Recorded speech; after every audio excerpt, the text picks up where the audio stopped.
Hello there and welcome.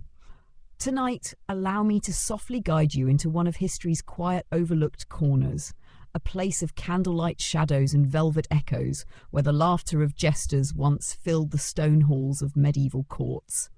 And yet behind the painted smiles and jingling bells lived a sorrow few ever noticed. This is the story of Emmerich, a court jester not born to privilege nor sought for wisdom, but moulded by hardship, wrapped in colours he didn't choose, and thrust into the service of kings. A tale of joy offered freely, while sorrow festered silently beneath. A life of jokes and jests, but also secrets, sacrifice, and the subtle cruelty of being always watched, but never truly seen. So find a cosy spot, let the day's weight slip from your shoulders, and if your eyelids grow heavy, that's perfectly fine. Let the tale hold you gently as we begin. In a quiet village, nestled at the edge of the Carpathian woods, where the mist clung low to the earth each morning and the birdsong rarely reached past the tree line, a boy named Emmerich was born under what villagers whispered was an unlucky moon. It was one of those nights when the air felt uneasy and the hounds wouldn't stop barking even after the bell had tolled midnight. He was small, almost fragile. His mother, herbalist with a fading reputation, wrapped him in wool dyed with elderberry, his first swaddling as purple as bruised twilight. His father never saw him. Taken by fever weeks before the birth, the man's absence became a silent presence in the child's life. From the start, Emmerich stood apart. Children rarely played with him.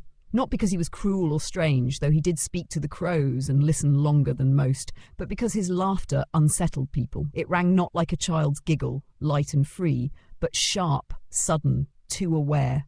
Like he understood something no child should. By the time he was 5, Emmerich could mimic any voice in the village. Old Brenner's toothless gossip, the blacksmith's deep rumbles, even Father Thomas's sanctimonious lilt during sermons. He'd perform behind haystacks or inside the shed, where only the wind and chickens bore witness. His mother warned him, "Voices are like fire, my love. They can warm or burn." But fire was all that intrigued him. At 7, misfortune struck, the kind that would brand him for life. His mother, accused of bewitching a merchant's wife who miscarried, was taken. No trial, no defence. They hanged her from a rowan tree, iron nails driven into her palms. Emmerich watched, hidden in the brush, not daring to scream. The villagers thought he had drowned in the river 2 days earlier, a lie he never corrected. Alone, and now feared more than ever, he wandered. Days turned to weeks, and weeks to a winter that came early and bit harder than usual. He begged in market towns, snatched crusts from stalls, slept under bridges. It was in this time that he began to craft the mask he would wear for the rest of his life. The performer, the fool, the harmless madcap who'd say anything for a coin and wear a smile like armour. One bitter morning, in the frost-covered outskirts of Buda, Emmerich encountered a travelling troupe. They were unloading instruments and cages, preparing for a performance in the square. He watched them from behind a crate, eyes wide, starving, until the leader, a hunchbacked Italian named Vito, noticed him. "You've got the eyes of a ghost," Vito said, "and ghosts make good stories." It was meant as a joke, but Emmerich didn't laugh. Instead, he mimicked Vito's voice perfectly, down to the gravelly consonants and smirking drawl. The troupe roared with laughter. That night, he performed for the first time, a short act imitating a bishop, a merchant, and a dancing chicken. His gestures wild, his face painted white with soot and chalk. The crowd adored him. They threw coins, apples, even a glove from a noblewoman's hand. Vito fed him, clothed him, and renamed him Puck. "Emmerich," he said, "is the name of a dying man. But Puck lives forever. Puck, the jester with the many voices. Puck, the boy who could cry and make you laugh. Puck, who danced as if his bones weren't cold every night beneath his motley coat." Years passed. The troupe toured from village to fortress, earning favour and scorn in equal measure. Nobles invited them for private performances. Emmerich became the highlight, spinning, mimicking, jesting with an edge that sometimes cut too deep. He learned the art of balancing truth with laughter, always skirting danger. But danger, as it always does, caught up. At 15, he made a fatal mistake, mocking the king's cousin at a feast, imitating his stutter and limp. The hall erupted in laughter until the cousin rose red-faced and the king's eyes narrowed. "This one," he said, "I'll keep," And so, just like that, Emmerich was taken from his troop. No farewells, no explanation. Vito tried to object, but a bag of gold silenced him. Thus began Emmerich's life in the royal court, as property, as entertainment, as a thing in coloured rags who existed for others' amusement. His room was a stone cell beneath the eastern tower. No windows, straw bedding, a single candle. Every day he was summoned to perform. For dinners, for bored courtiers, for visiting nobles. Sometimes for punishment. When a noble had lost a bet, they'd have Puck dance while being pelted with pears or doused with wine. He smiled through it all. That painted smile, that cursed laughter. But in the silence of night, beneath flickering candlelight, Emmerich would speak to himself in the voices of his mother, of Vito, of his younger self before the pain. He'd whisper lullabies no one remembered. And he would weep, not loudly, but in the quietest sobs, the kind only stone walls know how to hold. And yet, his story is only beginning. Let the shadows deepen a little more. Let the candle burn low. We will continue when you're ready. The court, as grand as it was, never truly slept. Even at night, muffled footsteps echoed through its stone corridors, whispers floated like cobwebs above tapestries, and somewhere, always, a candle flickered against the velvet dark. It was in this hushed world, below the music and politics, beneath silk and wine, that Emmerich Puck lived. His chamber was more a prison than a room. A space beneath the east wing where forgotten barrels once stood, where the only light came from a barred window no larger than his hand, high up on the mossy wall. The guards had long since stopped checking on him. He was no threat, just a fool, a boy in bells. And yet, each morning he emerged in full regalia, a patchwork of crimson and gold stitched tight across his chest, a jingling hat with 2 curled horns, and painted lips that stretched into a grin more permanent than real. His walk was jaunty, his voice bright, and when summoned to perform, he did so with elegance and perfect timing. To the court he was more than a performer, he was a release valve, a creature summoned to mock the rules while still serving them. His wit could wound, but only just enough to draw a smirk, never a scar. The king, Ladislaus IV, a man of heavy rings and thin patience, was amused by Puck. Not endeared, not sympathetic, but entertained. And in court, entertainment was the only currency more volatile than gold. At banquets, Puck would be placed near the foot of the long table, just far enough to be kicked when jokes soured or summoned with a snap when spirits waned. He learned to read the room with expert precision. One glance and he could sense whether tonight required tales or mimicry. If the queen's brow was tense, he'd fall into absurd poetry. If the knights drank too deeply, he'd mock their drunken duels. And if a noble looked too proud, too self-sure, Puck would mimic their laugh, their gait, their whispered sins, always with just enough deniability to make everyone laugh, including the subject. He walked a tightrope of risk, and he did it barefoot, blindfolded and smiling. But Emmerich, the boy beneath the paint, was shrinking. At night he would sit by the window's faint light, sketching faces into the dust on the wall.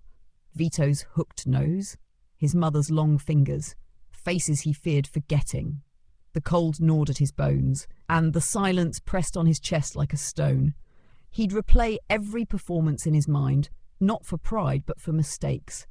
Every word he'd let slip too freely, every expression that lingered too long. In the court, every jest was a confession waiting to be weaponized.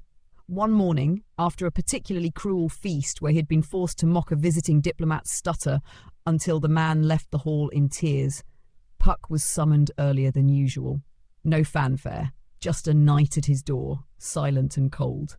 He was led not to the hall, but to the king's private garden. It was a quiet place, cloistered behind high hedges where only the most trusted were allowed. Emmerich had never seen it before. The path was lined with crushed rose petals, and dew still clung to the vines. A pale sun broke through the canopy, giving everything a dreamlike sheen. The king sat alone on a stone bench, tossing breadcrumbs to a bird in a silver cage. "Puck," he said without looking, "do you ever lie?" Emmerich hesitated. The question was not a jest. It did not carry the rhythm of performance. "No, sir," he replied carefully. "I say only what others fear to speak." The king turned. His gaze was piercing, but unreadable. "That is a dangerous talent." Silence stretched between them. Finally the king stood and approached the birdcage. He tapped the bars gently. "This nightingale sings only at dawn. It knows only one song. I wonder, does it know it's in a cage, or does it believe the world is simply small? He turned to Emmerich, voice low. I think you know the answer. Then, without another word, he left.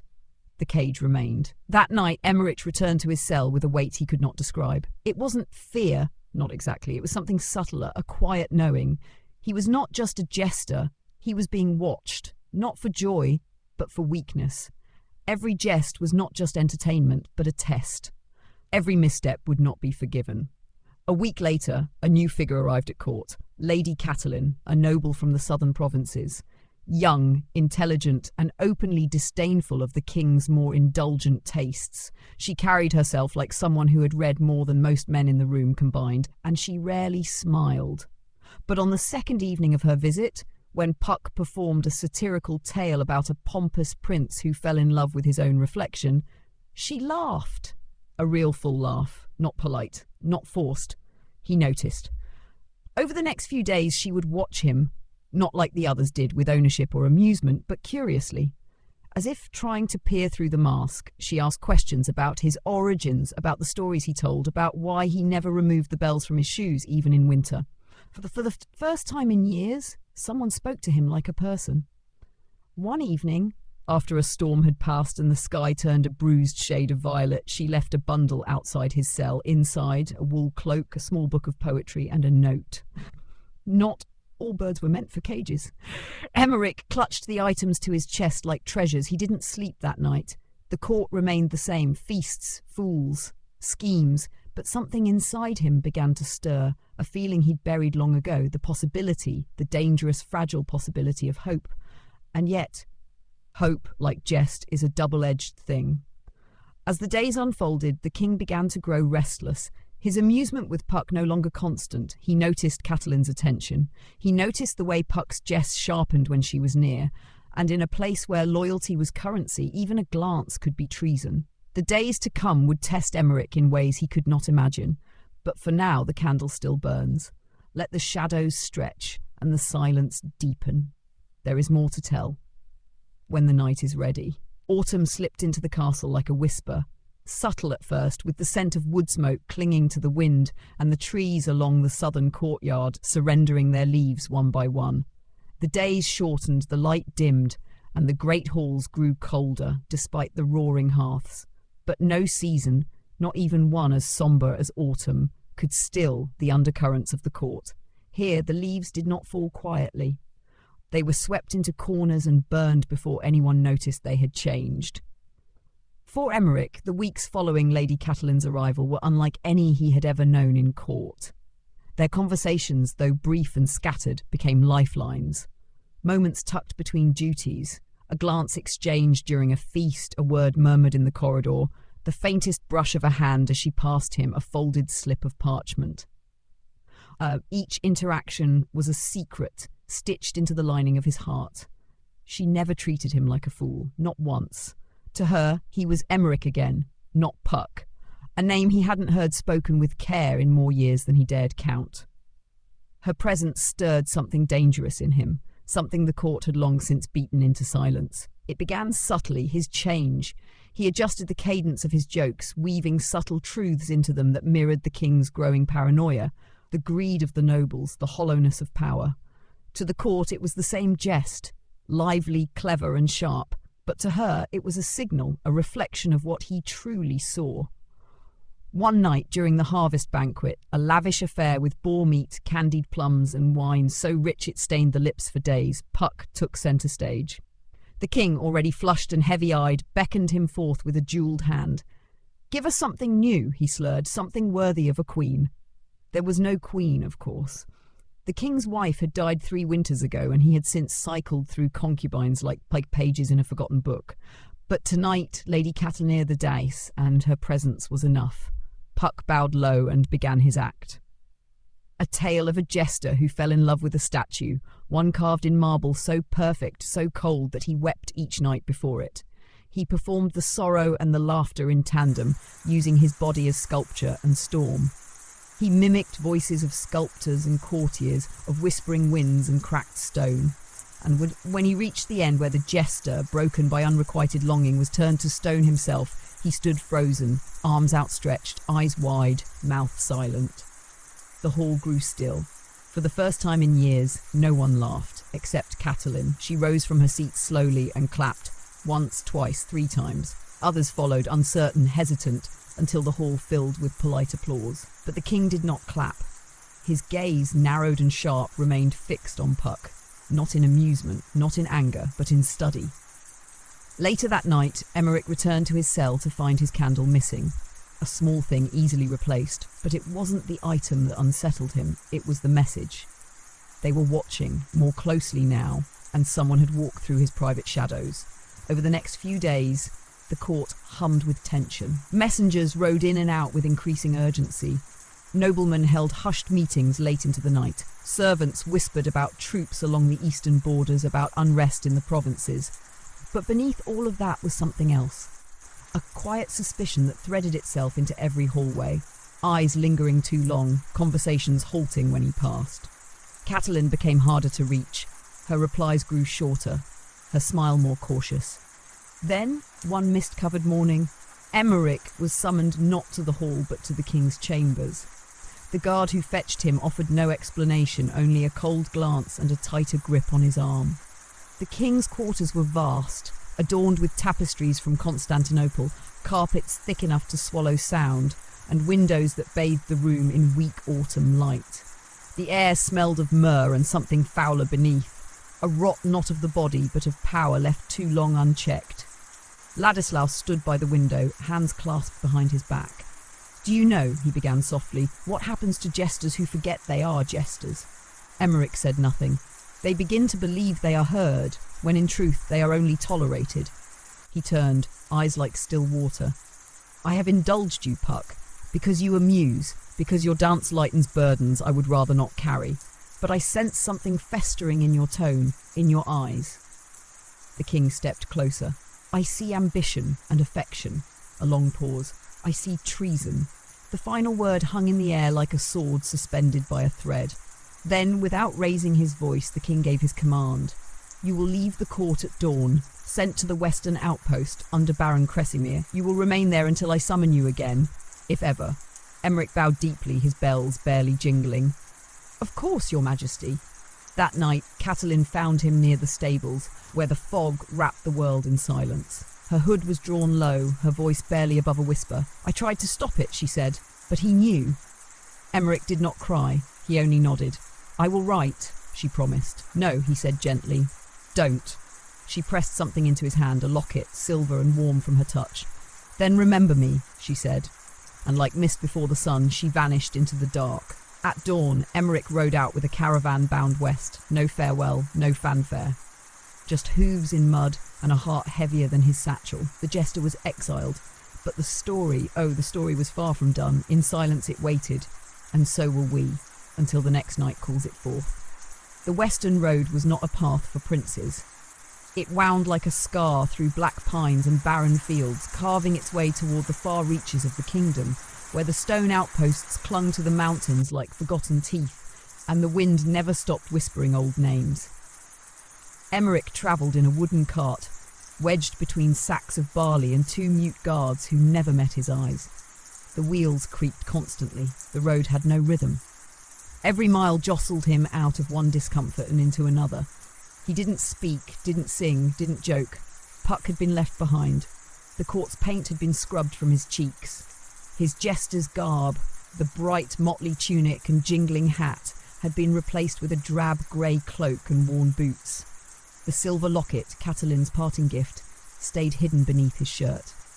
He touched it only once, when they crossed a river that shimmered in the pale light, and he thought, for a moment, that he might toss it into the current.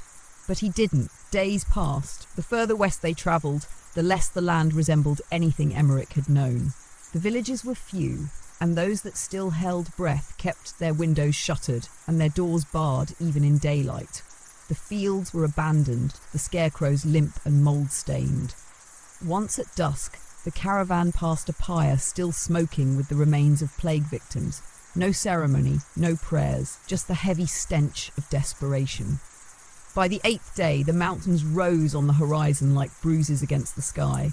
and nestled at their foot, ringed by frozen trees and silence, stood the outpost of Varkut. It was less a fortress and more a relic. Its stone walls leaned inward as if tired of standing. Ivy curled between the cracks, and the gate hung unevenly on its hinges. A single guard stood watch, not out of diligence, but because there was nowhere else to be. Baron Kresimir, its lord, was a man of few words and even fewer teeth. He greeted Emmerich not with curiosity or cruelty, but with the dull acceptance of a man who had already buried every surprise life could offer. "You'll keep the books," he said without looking up from a scroll. "Count the grain, record the deaths, and if you're foolish enough to joke, do it quietly. The men here don't laugh much." And so began Emmerich's exile. The days bled into each other. He woke before dawn to bitter cold, fetched water from a well lined with ice, and ate boiled oats alone in the corner of a draughty hall. His hands, once nimble with performance, now turned pages stiffly and scratched ink across parchment until the letters blurred. He recorded names of soldiers, of servants, of the dying. The deaths came steadily. There were no battles here, only rot. Frostbite, malaria, starvation. Men simply stopped waking or wandered off into the forest and did not return. Emmerich would write their names in the ledger, cross them out from the roster, and move on. No one asked who he was. No one cared. And for a time he believed he would fade completely. A ghost not even the crows would remember. But memory is a stubborn ember, and one night as snow began to fall, something shifted. He had gone to the chapel, a crumbling structure where the walls wept with damp and the altar sagged under years of dust. There, seated in the back pew, Emmerich opened the small book Catelyn had given him. He hadn't dared before. It felt sacred, dangerous. The poetry was in Latin, but not the strict, pompous sort favoured by priests. It flowed like water, soft and aching. Verses about longing, about silence, about watching someone from across a room and never speaking their name aloud. It was, unmistakably, hers. Each line felt like a whisper, not just from her hand, but from who he had been. A reminder that there had once been more than this exile, that he had once dared to love, even in the smallest of ways. That night, by candlelight, he removed a scrap of paper from the book's binding. A note. "If they take you, let them, but do not forget your voice. It is yours, not theirs." He read the line again, and something inside him stirred. The next morning, he spoke to a guard. It was a simple thing, a remark about the slush in his boots and how it made his walk resemble a waddling duck. The guard blinked in confusion, then let out a single short laugh. Not joyful, but real. It was the first laugh Emmerich had heard in months. By week's end, others followed. The men began to murmur about the one with the tongue of silk, and how his stories made the nights pass quicker. Emmerich didn't perform, not as Puck. He told stories quietly, by fireside or in the mess hall, his voice steady and low. Stories of fools and kings, of birds in cages, of mirrors that lied, and though they did not know it, they were hearing his life in fragments. The laughter returned, not wild, not cruel, but grateful. He was no longer just the scribe, they called him Whisper. But word travels even to the edges of kingdoms. One cold morning, a rider arrived, a cloaked figure with a falcon's crest stitched into their saddle. A letter, sealed in crimson wax. Emmerich took it with steady hands. He waited until nightfall to open it in the quiet of the chapel, by the same candlelight that had once shown him her words. It was not from Catelyn. It was from the king. "You will return to court in spring. There is a place for you again." No explanation, no reason, just a summons. He folded the letter and stared into the dark. Spring was months away, but its shadow had already begun to creep into the silence, and with it, the next chapter. "Let the candle burn low, let the snow fall softly. We will return when the frost begins to thaw." The winter at Varkut grew longer than the sky had promised. Snow fell in silence day after day, covering the worn stones and crooked fences in thick, ghostly layers. Time slowed, as if the world had drawn a long breath and dared not release it. The men of the outpost moved less, spoke less. Even the fires struggled to stay lit, flickering low as though weary of the cold. But Emmerich endured. He rose before the sun, wrapped in wool and silence, and lit his small candle in the chapel before beginning the day's ledgers.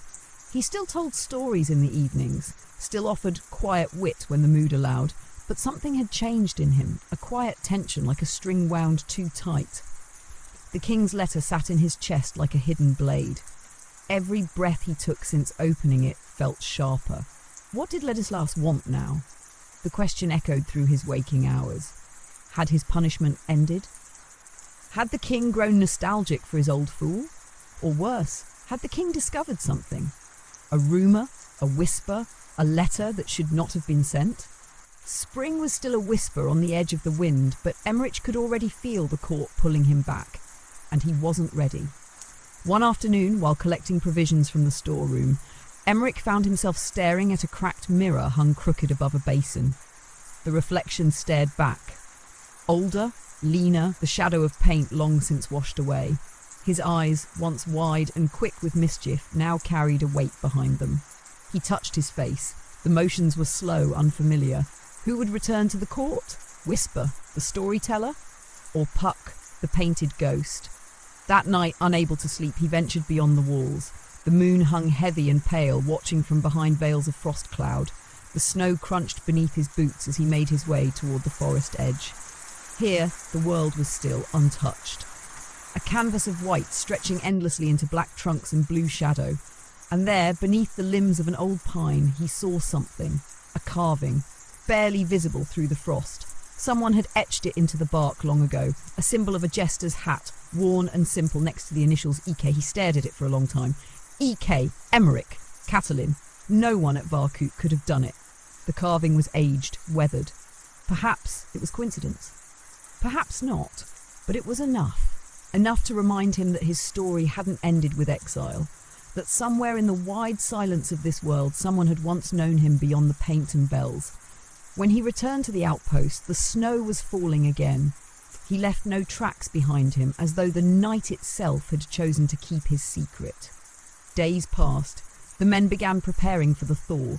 Supplies were measured, weapons cleaned, repairs sketched for crumbling walls. Baron Kresimir, who had barely spoken since autumn, summoned Emmerich to his chambers. "You've been called back," he said, thumbing through a mould-stained scroll. "That place, it will try to break you again." Emmerich said nothing. The Baron looked up, eyes red from drink or age. "Whatever they want from you, give them less than they think they need." And that was all. The final week of winter passed in strange stillness. The trees remained bare, the river remained frozen. But something in the air had shifted, a softness to the wind, a scent beneath the cold that whispered of thawing earth and restless roots. The season was turning. On the last morning of frost, Emmerich stood by the chapel window, watching the sky melt from black into a pale silver. He packed little, only the book of poetry, the letter from the king, and the silver locket. The guards who came to retrieve him were strangers. They said little, offered no greetings, only handed him a new cloak, black, lined with silver thread, court colours. He rode away at dawn. The forest swallowed Varkut behind him. The mountains, once so close, faded into distant blue smudges. Villages reappeared. Roads grew wider. The scent of baking bread began to replace the smell of ash and snow. And with every mile, the memory of the court returned. He remembered the halls, the echoes of laughter that were never his. The meals where he ate only after the nobles had left. The punishments that came wrapped in smiles, the games he was made to play with lives that were not his own. And yet there was another memory too. Her, Catalin's voice reading poetry in candlelight, her eyes steady in a room of masks, her hand pressing the locket into his palm like a promise. He clutched it beneath his cloak as the towers of the capital came into view. They pierced the horizon like blades. Black stone against the brightening sky. The gates opened. The jester returned, but this time he was no one's fool. Let the court prepare, let the masks be dusted and the laughter rehearsed. For the game was beginning again, but the rules were no longer the same. And the one who once danced to survive, now he remembered how to move in silence, how to speak without words, how to win. The halls await, the torches flicker, the king smiles behind his goblet. Soon, the curtain will rise once more, and we will be there when it does. The gates of the royal city yawned open like the mouth of an ancient beast. Stone jaws worn smooth by generations of footsteps, hooves and wheels. Emmerich rode through them in silence, his new cloak catching the spring breeze like a shadow cast too early in the year. The streets had changed. not in form. The same cobbled paths and winding alleys still led to the same squares and spires, but in tone. Where once there was music from balconies and vendors calling out in rhythmic song, now there was a hush beneath the clamour. Smiles seemed shorter, guards more watchful. Banners of the crown hung crisp and unwilted, but they fluttered as if nervous of being watched. Rumours, like ivy, grow best in silence, and the court had become overgrown. The carriage stopped before the palace, its towers rising like frozen trumpets into the pale sky. The air here smelled of metal and rosemary, and the stones beneath the wheels had been scrubbed so fiercely that they shone like glass. 2 servants waited at the steps. Neither spoke. One gestured with a gloved hand.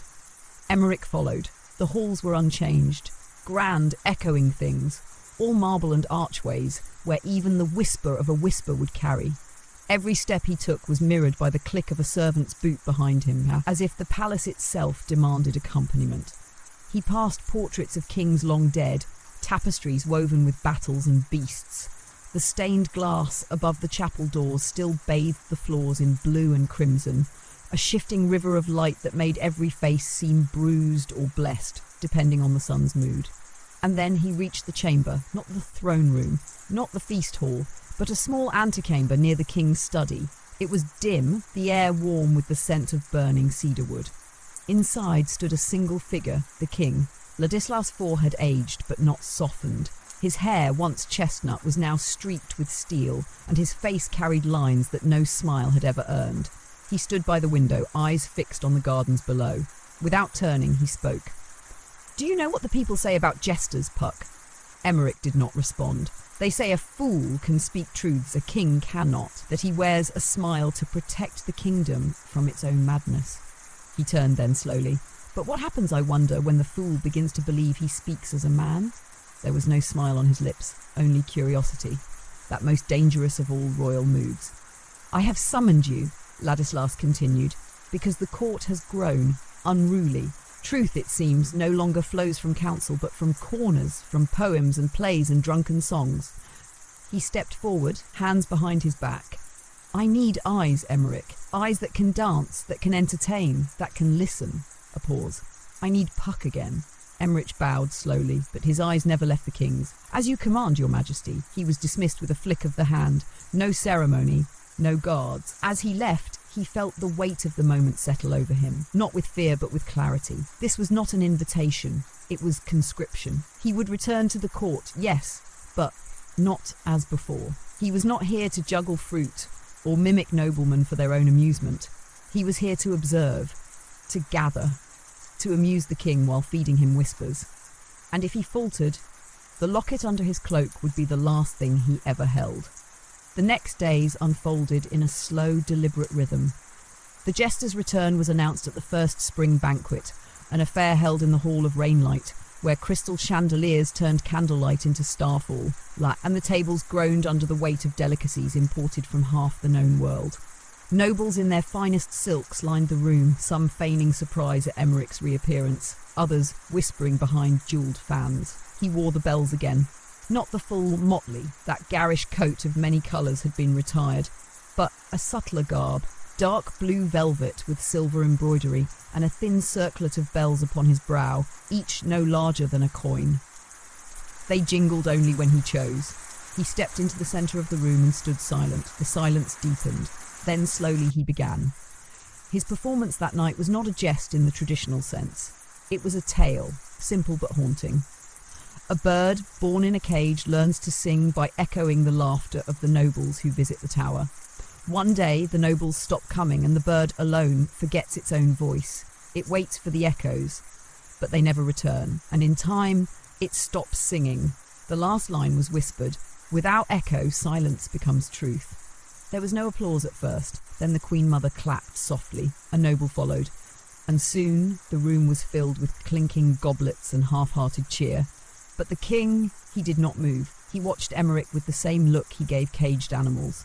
When the banquet ended, Emmerich returned to his quarters, no longer the cell of old, but a modest room near the servants' wing. There, he found a note on his bed. No seal, just a sentence. "You're not the only one listening. No name, no mark." But his heart stirred. The game had begun, and someone somewhere remembered how it used to be. Let the masks settle on the faces, let the court drink deep and laugh loud, for beneath the music secrets walk on velvet feet, and we shall follow them, one quiet step at a time. The note changed everything, not in grand sweeping gestures, but in the way a single stone alters the course of a quiet stream. Emmerich read the words again and again beneath the low flicker of his oil lamp. You're not the only one listening. He turned the parchment over, searching for meaning in its fibres, for the mark of a sender, a sign, anything. But there was nothing. And yet, it was not nothing. It was hope. The kind that breathes softly through cracks, not loudly through doors. The kind that dares to exist where it shouldn't. He slipped the note inside his book of poetry, between 2 pages he had already memorised. Then he blew out the lamp, and for the first time in many nights he slept without dreams. The next weeks at court passed in a rhythm familiar and foreign. Emmerich resumed his performances, now twice a week, once in the banquet hall for the noble court, and once in the garden gallery, a more private setting, reserved for select guests and shadowed conversations. These were different from the jests he once gave. He no longer leapt about with painted cheeks or flung himself into pies. Now his words were knives wrapped in silk, parables, poems, riddles, always veiled, always gentle, and always true. One night, he told the tale of a king who trusted his reflection more than his advisors, and how that reflection slowly began to lie to keep the king happy. Another night, he recited a lullaby about a boy who could mimic any voice but forgot his own. Each performance was met with laughter from some, unease from others. The older nobles chuckled politely, unsure whether they were in on the joke or the butt of it. The younger ones watched closely, too closely, and above them all, the king sat with the same inscrutable expression, half curious, half hunting. But beneath the surface something had begun to shift. One morning, while walking through the archive wing in search of a quieter place to think, Emmerich found a folded page tucked behind a bust of Saint Imre, 5 words. 3rd step from the left. He returned that night. The hallway was empty, lit only by a pair of sputtering sconces. The 3rd stone step from the left bore a faint mark, a shallow groove that would go unnoticed to anyone who wasn't looking. He knelt and pressed his fingers against it. Nothing happened, until he knocked. Gently twice, like a heartbeat, click. A panel to the right shifted open, not a door, not even a full gap, just enough for a slip of paper to be passed through. It was. He caught it before it touched the ground. West Tower. After bells. No signature, no seal. His pulse quickened, but his face remained still. The West Tower was rarely used, an old watch point long overtaken by ivy and disrepair. He had once spent an entire summer in that tower as a boy, hiding from the cruelty of the court and learning to toss knives in the dark. After the bells tolled midnight, he made his way there, his cloak drawn tight, each footfall careful on the cold stone. The door creaked open, and there, in the shadow of the old staircase, stood a figure cloaked in grey. A woman. Her hood was drawn, but her voice, low, precise, cut cleanly through the dark. "You speak carefully, Emmerich, but you're not careful enough." He stepped closer but said nothing. "You caught his eye too early. The courtiers may laugh, but the king doesn't. He never did." The voice was familiar, not recent, deeper in memory. "You knew me?" Emmerich said at last. "Once." "I still do." She removed the hood. It was not Catelyn, but it was someone she had trusted. Lady Dorothea. Once a scholar of the southern court, now rumoured to have been banished after opposing a royal decree. But here she stood, alive, hidden and watching. "You've become more than a jester," she said, "and that makes you dangerous." "To whom?" Emmerich asked. "To everyone." She handed him a scroll, sealed in wax so dark it gleamed like obsidian. "What is it?" "Names, roots, letters. You're not the only one feeding the king, but you're the only one who can whisper near his throne." He hesitated. "You want me to spy. I want you to survive." Silence. Then she added softly, "There's a movement. It's not rebellion, not yet. It's a reminder that the crown is not the country, and the throne does not speak for all." Emmerich turned the scroll in his hands. "What if I'm caught? Then you'll be made to dance until your feet bleed, and they'll laugh as you die, just as they did before." He looked at her, truly looked, and saw in her eyes the same grief that had lived in his for years. He took the scroll. She nodded once.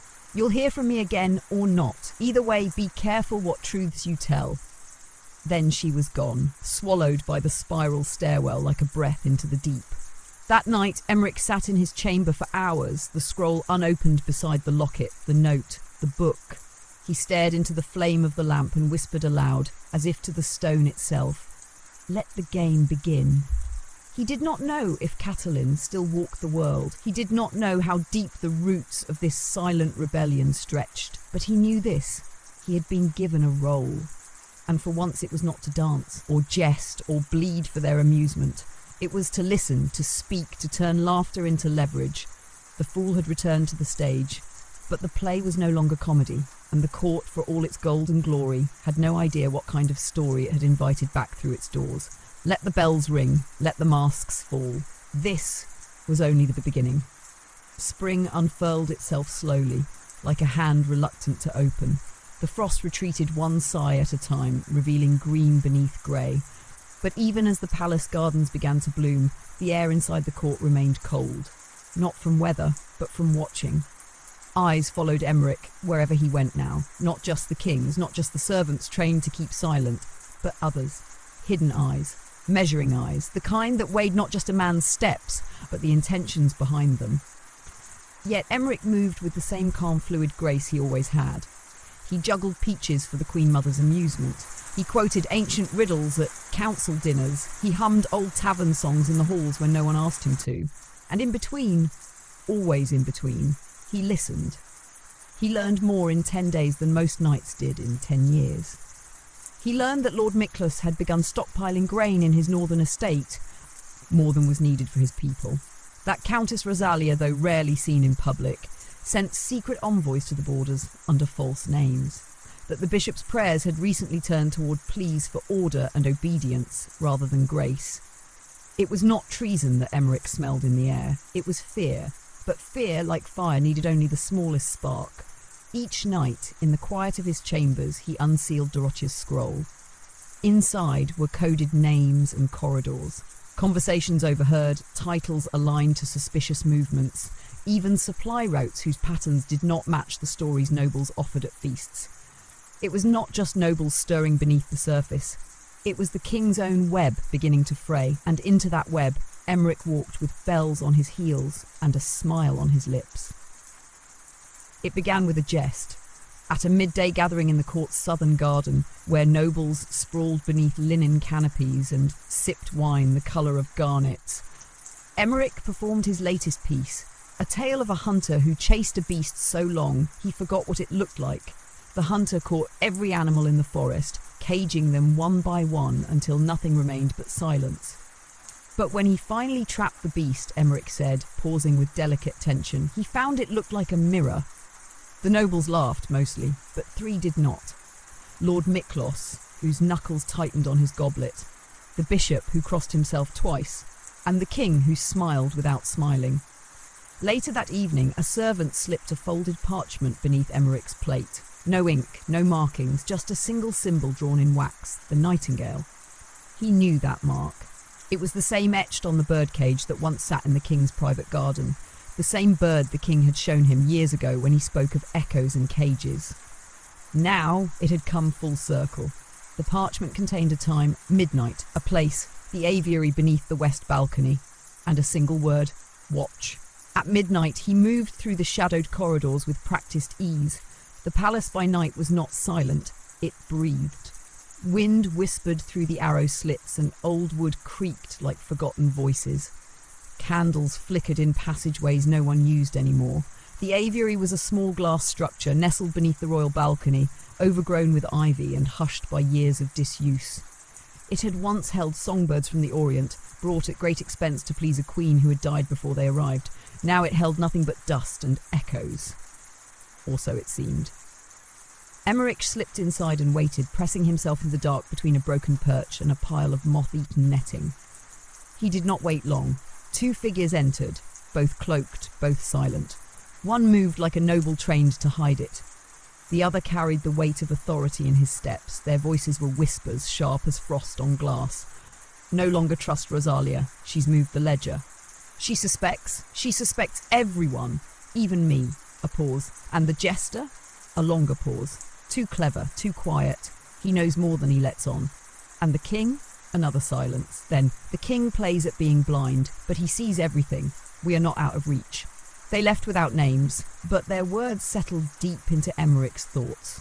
They feared each other more than they feared the throne, and that meant only one thing: the court was cracking.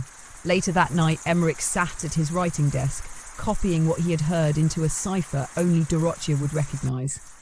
He did not sleep, not because of fear, but because of purpose. He had lived once for the king's amusement, then for survival. Now, he lived for something else, for truth, perhaps, or vengeance, or the simple, quiet hope that a voice like his, so long silenced or distorted for others' joy, might finally speak a song of his own making. In the days that followed, he wove the story further. He placed small truths into his tales, each one a breadcrumb laid before curious ears. He spoke of maps with no borders, of hands that shook not from age but from guilt, of kings who built towers so tall they could not hear the weeping below, and through it all he smiled. Until one morning a sealed letter appeared on his pillow, the royal seal, crimson wax. Inside, only 3 words: "You go too far." He burned the letter without reaction, because by then he knew something the king did not. This story was no longer his alone. Others had begun to whisper too, and the echo was growing. The threat, when it came, was almost gentle. You go too far. No accusation, no punishment, just a warning, delicate as a spider's thread drawn across the mouth of a tunnel. A message crafted not to cut, but to make Emmerich pause before taking the next step. But pause he did not. He had once lived in fear of such words. In the early days, he would have folded them into his soul like a blade pressed beneath the skin, carving caution into every gesture. But that man, the child who flinched behind painted smiles, had been buried long ago, somewhere in the snows of Varkut. Now he was something else. Not braver, not bolder, just finished with obedience. Spring deepened. The palace bloomed in ways both seen and unseen. Blossoms unfurled on the courtyard trees. Velvet drapes changed from red to emerald. Perfume thickened the air. And still, beneath all this, the game went on. Emmerich became the subject of quiet fascination. Servants whispered of how the Jester no longer juggled, yet still held the court's attention more firmly than any knight or lord. Young pages tried to mimic his gait. Older nobles began quoting his tales as if they were proverbs. But the most telling change was in the faces that turned toward him when he spoke. Once, they had watched him to be entertained. Now, they watched to understand. He began noticing who lingered after performances, who laughed too loudly, who never laughed at all, who left the room when certain names were mentioned in passing. The Queen Mother, sharp as ever in her age, began nodding during his performances, not in amusement but in comprehension. Countess Rosalia started appearing at his shows more frequently, though she never clapped. And the bishop, once his critic, now looked at him the way a man might stare at a thundercloud, knowing it would break, but not when. Even the king had changed. He no longer met Emmerich's eyes during court. He would watch with a distant calm, fingers pressed to his chin, nodding occasionally. But there was tension in him, like a hunter pretending not to see the snare tightening around his own leg. The palace guards were doubled one morning. No reason was given. That night, the palace steward was found drowned in the garden well. No one dared call it a message, but everyone knew it was. Days later, Emmerich received another note. This one was sealed not in wax, but sewn shut with thread, black as coal. He slit it carefully with the knife he kept hidden in the spine of his poetry book. Tonight, the apothecary's cellar. Bring nothing but memory. He obeyed. The apothecary's wing was seldom visited after sundown. The royal physician, old and half-blind, retired early each night, and the cellars were rumoured to hold tinctures strong enough to render men speechless for days. It was a place of silences, of breath held and steps measured. He slipped inside. The cellar was lit by 3 oil lamps, placed evenly around a stone table. Sitting at it were 2 figures, Lady Dorothea, and another, cloaked in grey, face obscured. The second spoke first. "You've caused more ripples than expected." The voice was male, young, but laced with gravel like someone used to shouting into storms. "You've stirred the nest," he continued. "The bishop is watching the trade routes now. Miklos has stopped sending letters entirely. And the king, He's begun questioning his own messengers. Dorothea added, but none of them understand the shape of this, not yet. They're reacting, not preparing. Emmerich stepped forward. Then tell me what shape it takes. The cloaked man leaned into the light. His face was plain, almost too plain, a man who could vanish in any room. It takes the shape of a court that no longer trusts itself, a kingdom stitched together by fear and wine. We have agents in 3 provinces and sympathizers in 2 more. The time is coming. Time for what? Emmerich asked softly. For truth, Dorothea said. For reckoning. Emmerich looked down at the table, where a map had been drawn in ink so faint it looked like old scars. Names, symbols, arrows, circles. And his name too, marked beside the throne. Why me? He asked. The man answered, because you walk between shadows and sunlight. Because no one sees the dagger in a jester's smile. Because, Dorothea added, if this kingdom is to wake from its own performance, it must begin with the one who knows all the lines. They said nothing else. And when Emmerich looked up again, the cellar was empty, save for the table and the map, and the single whisper that lingered behind like breath on glass. They will come for you. Be ready. And they did. Not with blades, but with honey. The king summoned him one golden afternoon to the royal conservatory, a glass dome filled with hanging orchids and the music of gently trickling fountains. Birds flitted in golden cages. The sunlight turned everything warm and soft. And there, seated amid the blooms, was Ladislaus IV, alone. He gestured to the bench beside him. Come, Puck, voice like velvet, sit. Emmerich obeyed. You've grown clever, the king said, perhaps too clever. There was a time you only mimicked fools. Now you mimic the wise, he smiled. It did not reach his eyes. There are whispers in the walls, secrets that walk in boots too quiet, and yet you remain. A pause. I find that intriguing. Emmerich held his tongue. The king continued. I could banish you again, or worse, but I'm weary of games I cannot win. He turned, and for a moment, a rare, terrible moment, looked almost human. I offer you safety, permanence, a seat at my table, not as fool, but as advisor. No more masks, no more dancing, only honesty.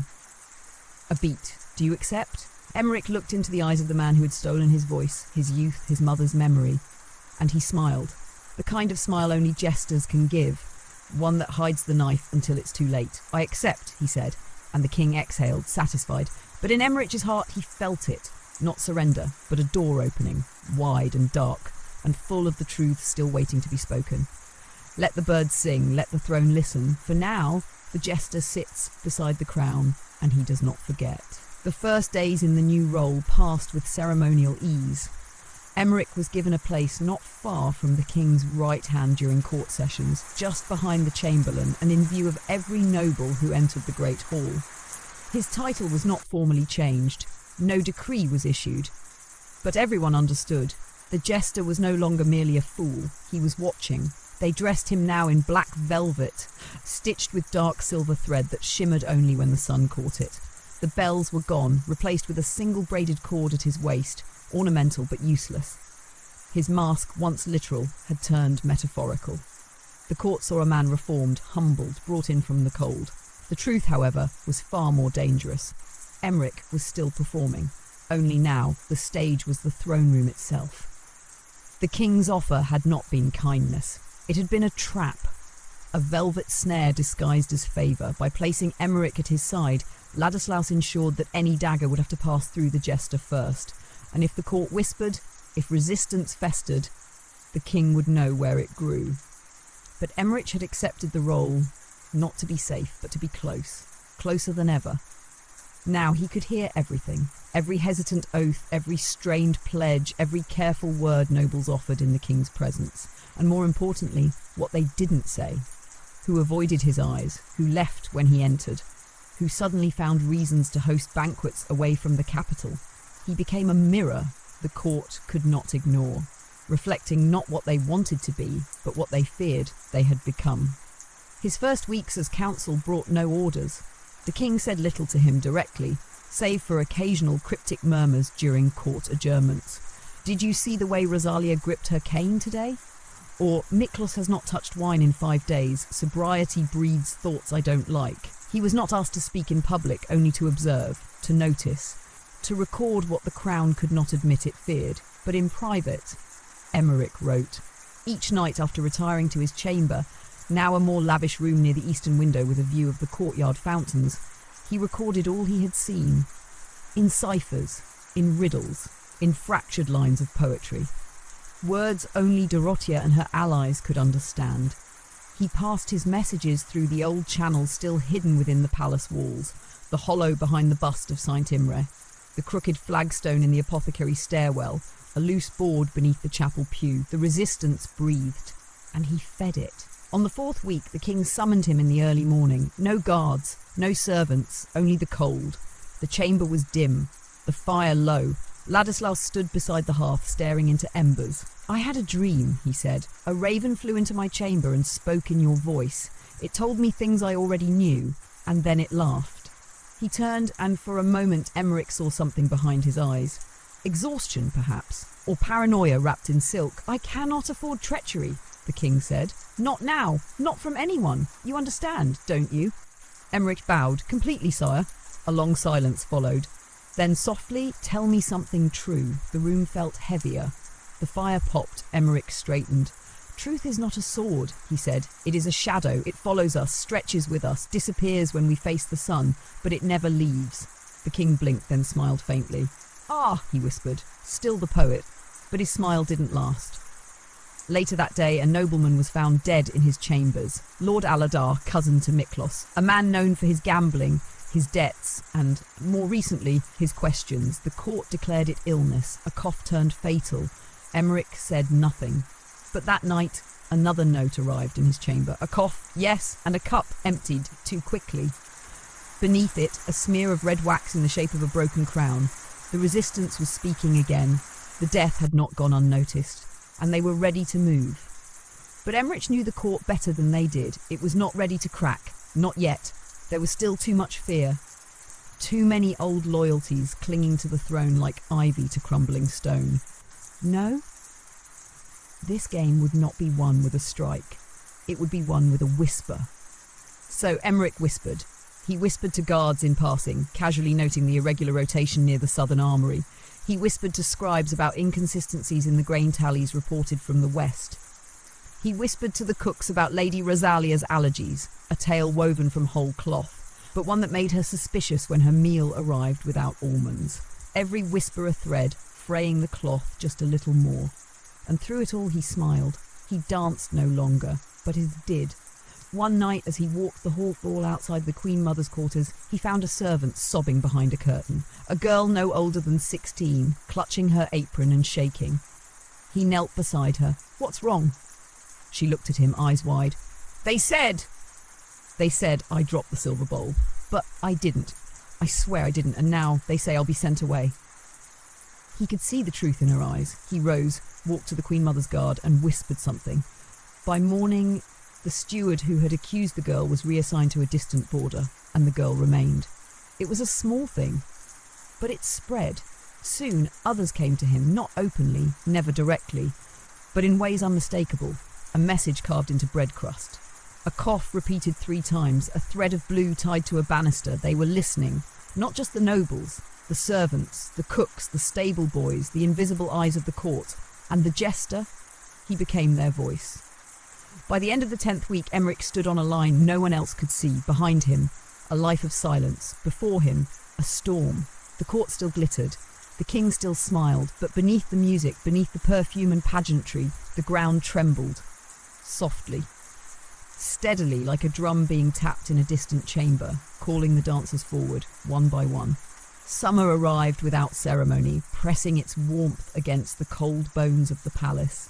Ivy crept higher on the stone walls, and the great iron gates no longer groaned, but opened easily each morning with the rhythm of swallows. The sun stretched longer across the courtyards, draping golden light over places that forgotten colour. But inside the court, no seasons softened the iron beneath the velvet. There was a weight to everything now. Conversations were shorter. Laughter, when it came, was too sharp, too eager, like a blade dressed in silk. Even the servants moved differently. They stepped carefully, as though the very air had teeth, and Emmerich was in the centre of it all. The king's favoured shadow, the voice that never raised itself but somehow reached farther than trumpets.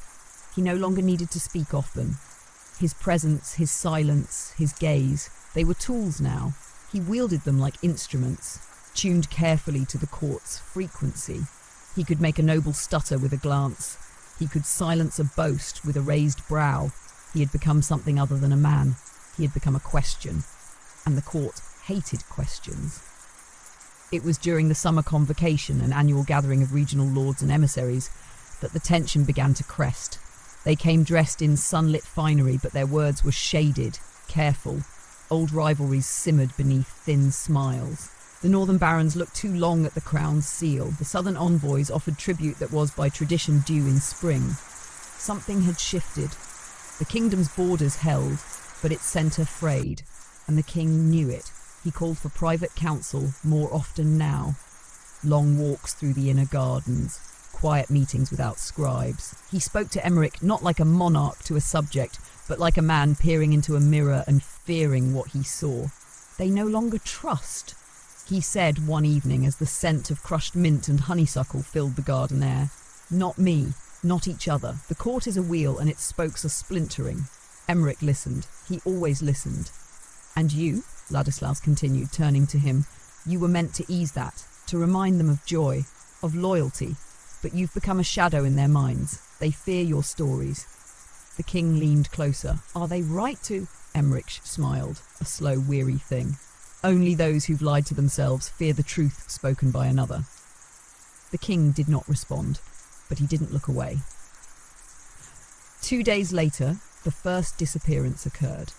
Lord Ginno of the Eastern Marches, a minor noble but one with an old bloodline and access to the trade roads, failed to appear at supper. His servants claimed he had gone hunting, but his horse remained in the stables and no trail led from the gates. No investigation was ordered. The next morning, Emmerich found a strip of torn silk wedged behind the statue of Saint Elud in the chapel. Wrapped around it, a seed pod from the southern provinces. A sign, one of Dorothia's. He unwrapped it carefully and found a single word scrawled in ink that bled slightly from damp. Testing. He burned the note. Then he prayed.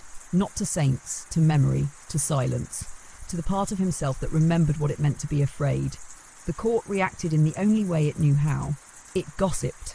Whispers moved faster than riders. Some said Jenno had tried to flee with secrets. Others said he was taken by the king's own agents. A few whispered of rebels in the eastern hills, a word that had not been spoken aloud in years. Rebel. Emmerich heard it 3 times in one day.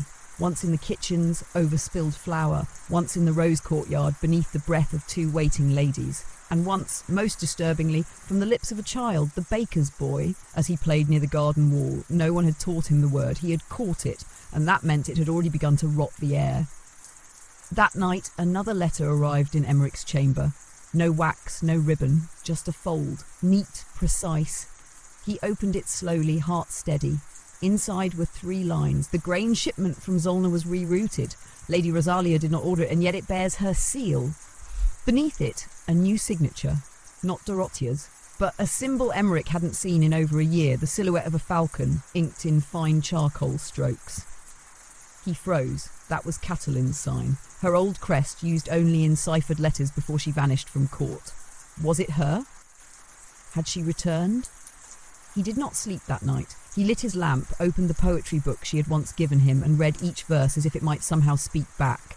By dawn, the candle was no more than wax and memory. But in his heart, something had rekindled. The next day, he changed everything. Subtly, he adjusted the cadence of his morning greeting to the Queen Mother. He paused 2 beats longer at the chapel window before entering. He touched the southern statue's base instead of the northern one.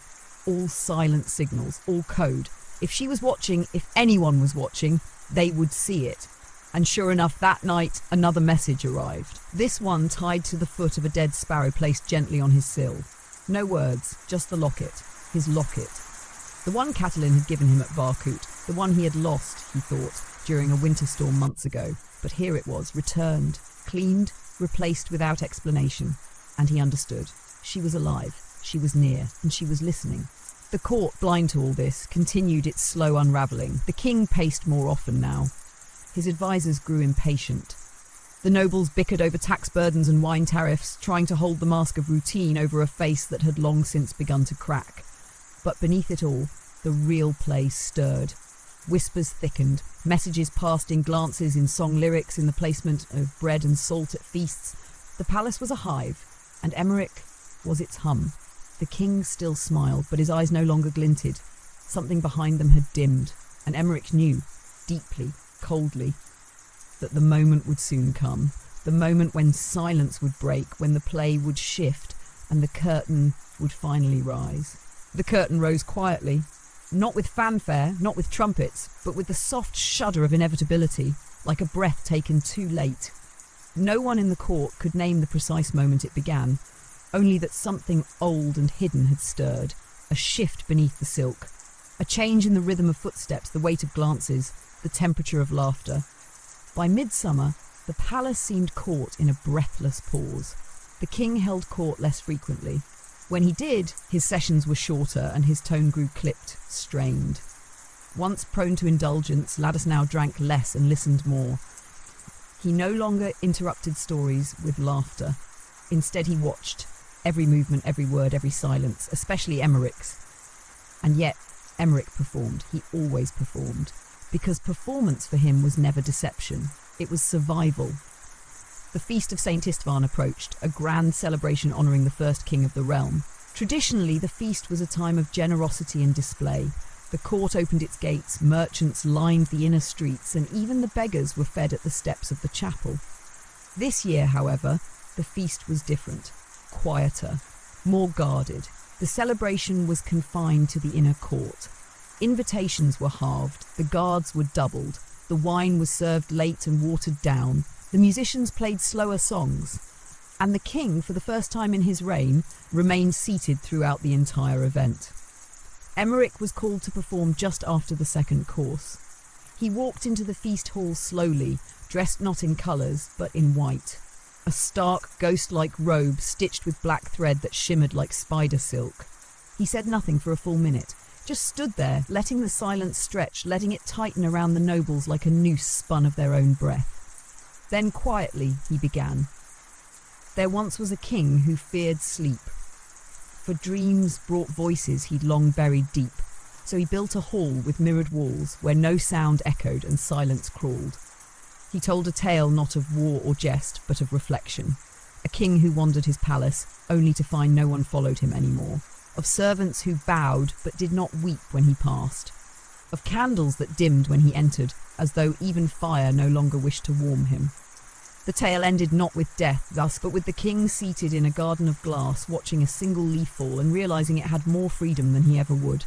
The room was still, utterly, achingly still. Then the Queen Mother rose, touched her goblet gently to her lips and nodded once.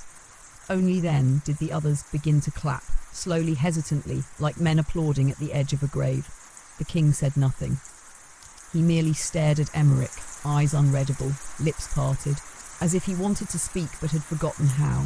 Later that night, Emmerich stood alone in the chapel. The stained glass painted his face in fractured blues and reds. Outside, the bells had finished tolling midnight. The moon was high, and the scent of lilies filled the air, heavy and too sweet. He waited, and then he heard the whisper.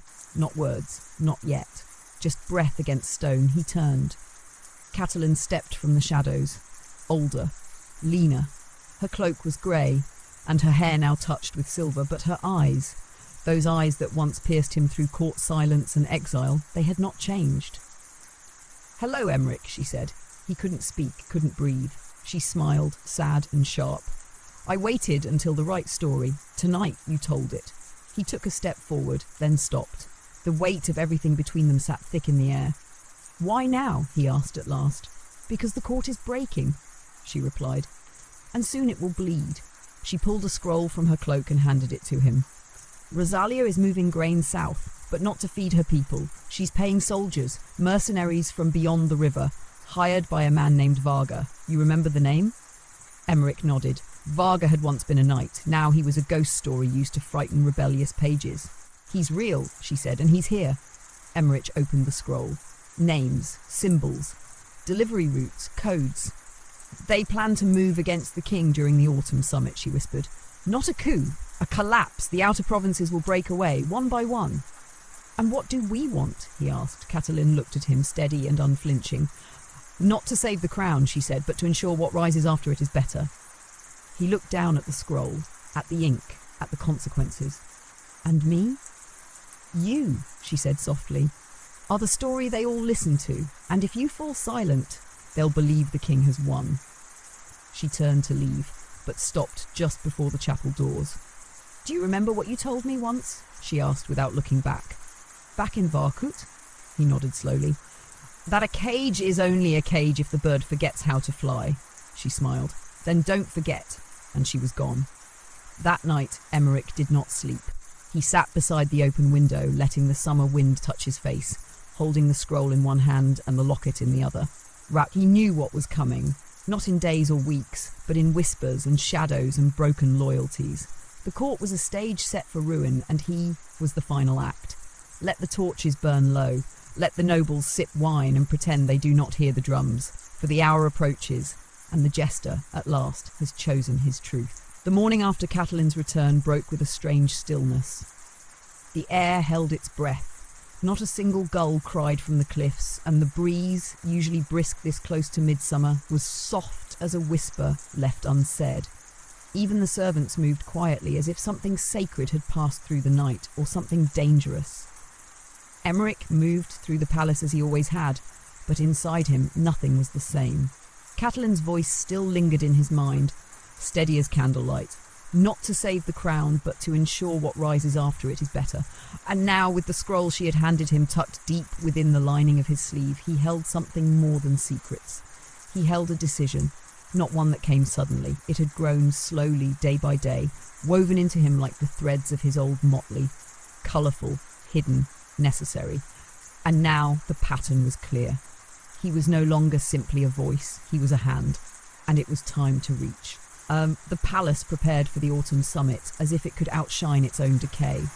Silks were ordered from foreign ports. Musicians rehearsed in the echoing halls. The kitchens boiled and baked and roasted until the entire lower floor smelled of butter and tension. Every noble family from the realm's outer reaches had sent representatives, heirs, advisors, younger siblings with smiles too sharp. But the king had grown quieter. He paced the halls late into the night, often alone. He stopped to study tapestries, as if they might whisper truths the court would not. His advisors offered plans, but he dismissed them. His courtiers tried flattery, but he turned away. He still summoned Emmerich, not daily, not formally, but often. Sometimes to walk beside him, sometimes to ask riddles, sometimes to sit in silence. One morning they stood together in the Hall of Echoes, a long corridor lined with mirrors, where words bounced off the walls like ghosts chasing each other. The king stared into his own reflection, his hands folded behind him. "Do you believe," he asked, "that one man can shape a nation?" Emmerich did not answer immediately. The mirrors showed them 1,000 times over. Two men in black and silver, neither blinking. Finally he said, "A man cannot shape a nation, but he can break one, or mend one. The shaping is done in silence by others, long before he holds the hammer." Ladislaus nodded, eyes distant. "I fear," he murmured, "that I've been holding the wrong tool." Then he walked away. That night, Emmerich made his move. He slipped into the Eastern archives long after the scribes had retired. It wasn't the first time. The head archivist had grown used to his presence and never asked questions. He claimed he came for poetry, and once that had been true. Now he came for movement. He slid Dorothea's ciphered scroll into the hollow spine of a dusty volume titled Reflections on Sovereignty. Then he left a folded letter in the crevice of a window frame that hadn't been opened in years, a sign to the network that something awaited them inside. He did not linger. He never did. He moved like memory, silent, known, never questioned. By the week's end, 3 more signs appeared. First, a missing salt dish at the high table, the signal that Miklos had received the letter and was watching for his moment. Second, a torn page left on a bench in the Queen Mother's garden, confirming that Catelyn's forces were en route. And third, a single word etched into the dust on Emmerich's windowsill. Soon! The court played on. Dinners, dancing, debates about grain yields and naval patrols. The palace buzzed with the illusion of strength. But the cracks were showing. Guards began questioning each other. Messages arrived hours late. The bishop stuttered during sermons, and at the edge of every conversation, people paused just for a breath to glance at the jester. He smiled, bowed, spun clever phrases, but they knew he was more than a fool. He was the weather vane, and the wind was changing. One night, 2 days before the autumn summit, Emmerich was summoned again, but not by the king, the Queen Mother. He found her in her solar, a room of woven gold and quiet grief. She stood before the hearth, pouring tea with her own hands. Her hair, once jet black, was now streaked with silver and pinned in a crown of braids. Her face, lined and regal, turned to him without a trace of surprise. "I know who you are," she said. Emmerich did not pretend ignorance. "I know what you are becoming," she continued, "and I ask only one thing." He waited. "When the fire comes, do not let them forget the people beneath the ash." She held his gaze. "You dance among kings, Emmerich, but it's the servants, the scribes, the stable hands who will inherit whatever survives." She handed him a satchel. Inside, a sealed envelope and a ring. The seal bore the crest of the Southern Alliance, once broken, now revived in secret. The ring was hers. "You'll know when to use them," she said. "Don't waste your moment," and she dismissed him without another word. Back in his chamber, Emmerich sat beneath the open window, the summer wind slipping in like a ghost. He lit a single candle and stared at the envelope. He didn't open it. Not yet. Instead, he placed the ring around the leather strap of his locket, letting it fall beside the silver shell Catalin had returned. His hands for a moment trembled, not from fear, from weight, so many pieces now in motion, so many watching, so many waiting. And yet, he was calm. The court had given him silence, pain, exile, but it had also taught him to listen, to move, to survive, and now, perhaps, to lead. Let the bells sleep one more night, let the feast prepare its mask. The summit would begin in 2 days. And when it did, the final tale would be written not in ink, but in ash and memory. The eve before the autumn summit fell quiet as snowfall, though no snow touched the air. A pale orange dusk spread across the sky, casting long shadows between the pillars of the palace. Windows glowed faintly like lanterns strung across a sinking ship. Inside, tension pressed against the walls like rising water. The feast hall was being polished to a mirror's sheen. The banners of each noble house were hung in perfect symmetry, the embroidered emblems rippling like silent witnesses to the games about to unfold.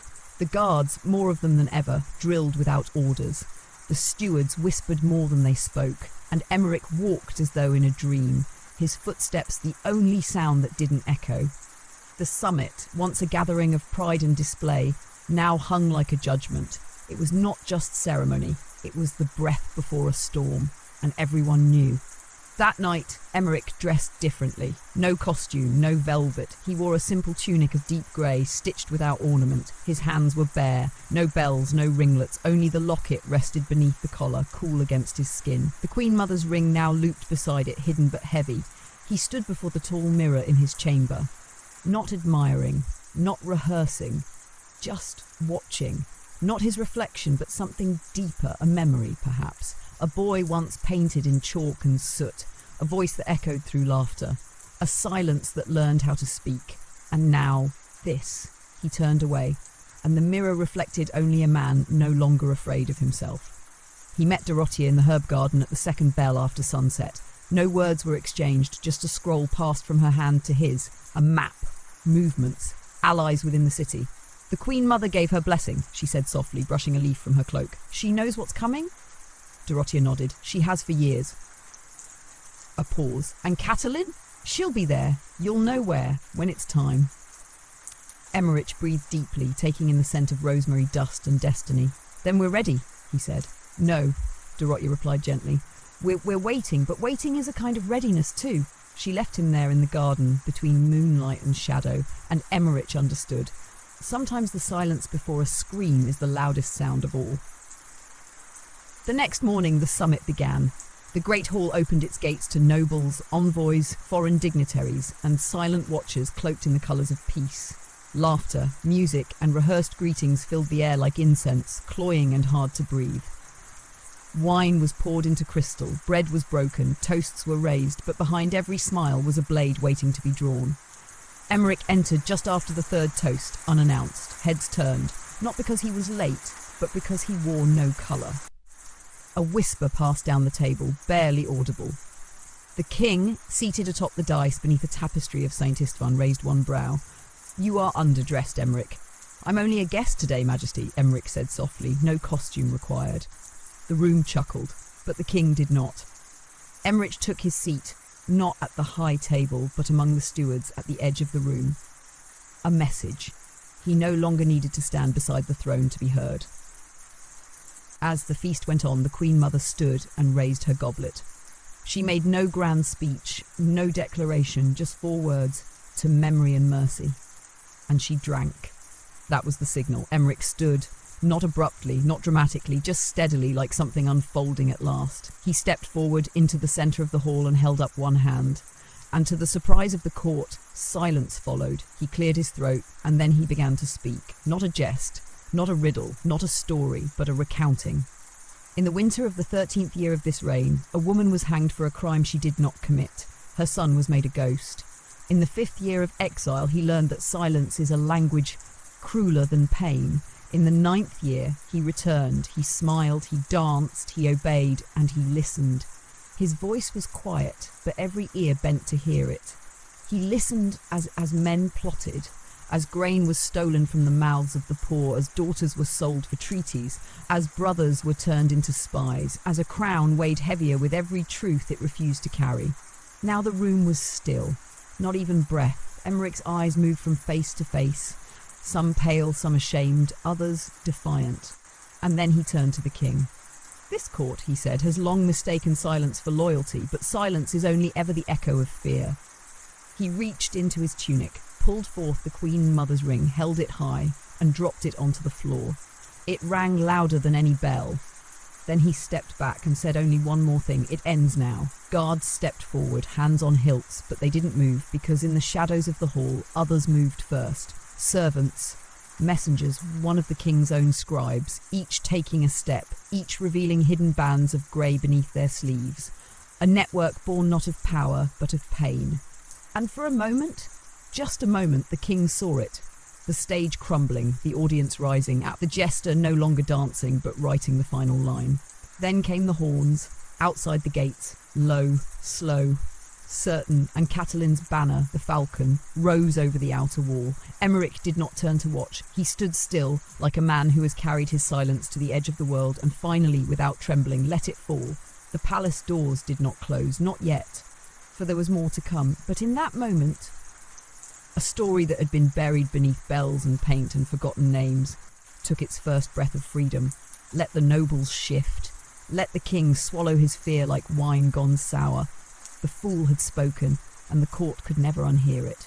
The aftermath did not come in roars or fire. It came in a hush, the kind of stillness that follows a bell tolling over a battlefield, not when the battle begins, but when all sides realise the fight has already changed. In that moment, after Emmerich's final words rang through the great hall, the silence was not empty. It was alive, dense, breathing.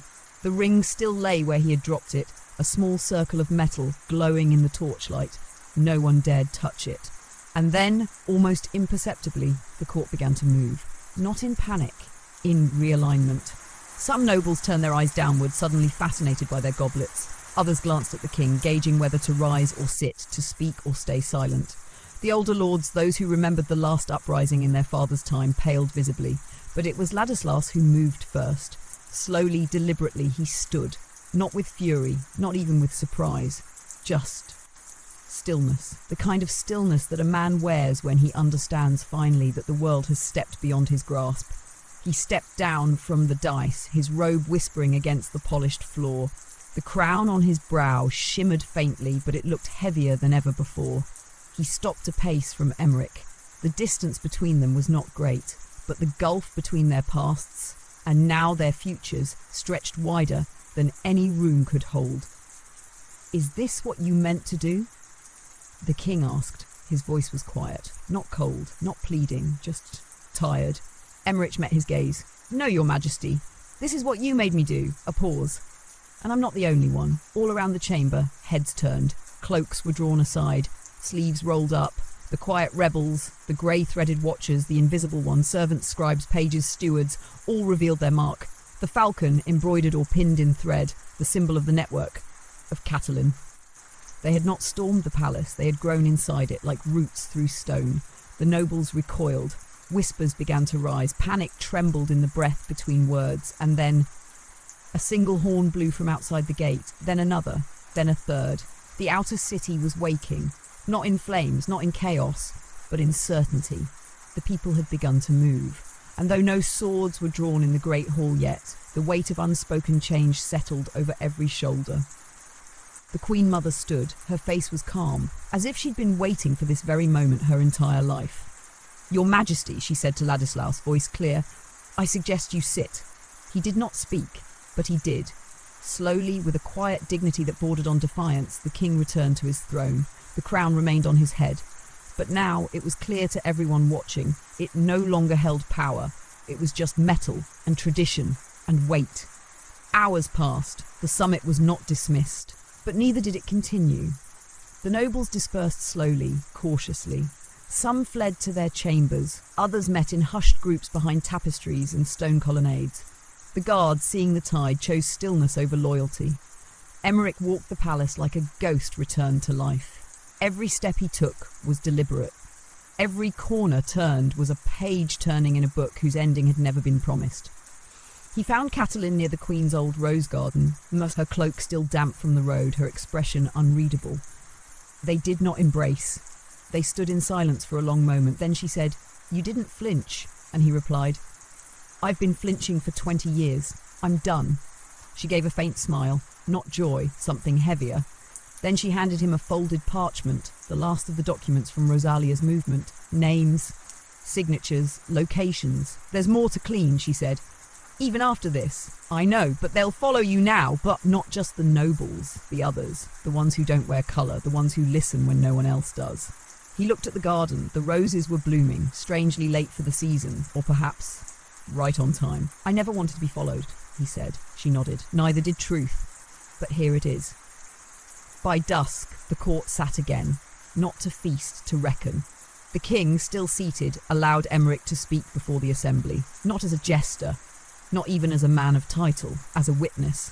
He did not condemn, he recounted. Names, dates, patterns, the things he had seen from behind the mask, the policies written in jest, the punishments passed over wine, the truths buried beneath painted smiles. And when he was done, he said, "This court may survive, or it may fall. That is not for me to decide. But the people, the ones whose names are never spoken here, they will decide whether you rise again, and how." No one applauded, but neither did anyone interrupt. The king remained silent, and for the first time, the jester stepped away from the centre of the room, and was not alone. Catelyn followed, Dorothea too. The Queen Mother stood with them, and dozens of others, advisors, servants, soldiers, who had chosen not rebellion, but remembrance.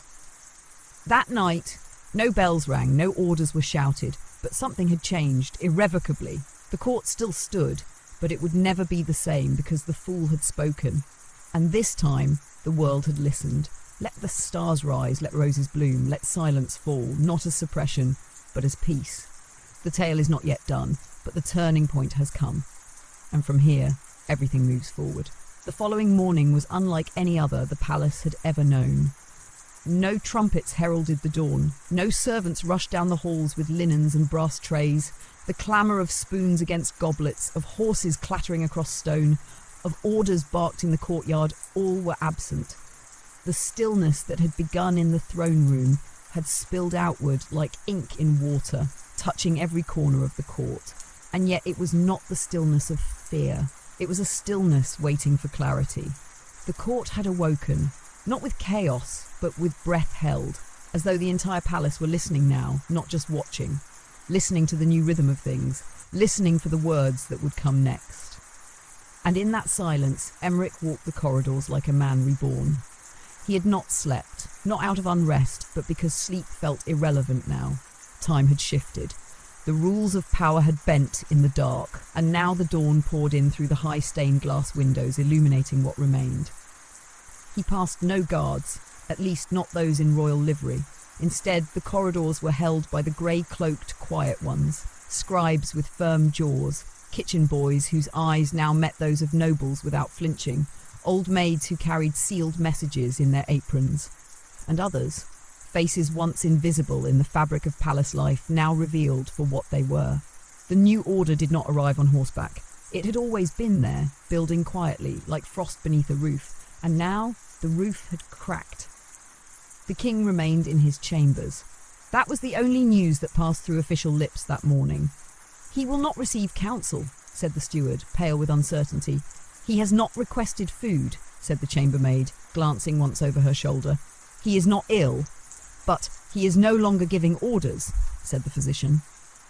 The throne, for the first time in 30 years, sat empty, not by rebellion, but by silence, and the silence now asked the question, who sits next? By noon, Emmerich was summoned to the Queen Mother's private salon. There, he found her seated near the wide terrace. The city stretched before her like an unrolled tapestry. Her hands rested gently on her lap, and a small cup of jasmine tea steamed beside her untouched. Catalin stood nearby, arms crossed, gaze unreadable. Dorothea was there too, bent over a scroll. They did not rise when he entered. They did not need to. "You understand what's happening now?" the Queen Mother said, not as a question.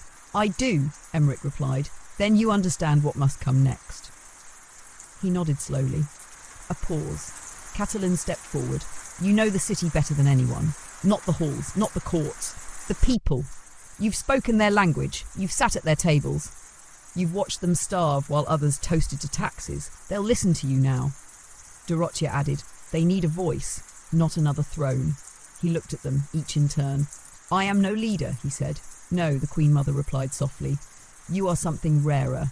He said nothing, only listened, as he always had. By dusk, a gathering was called in the outer court.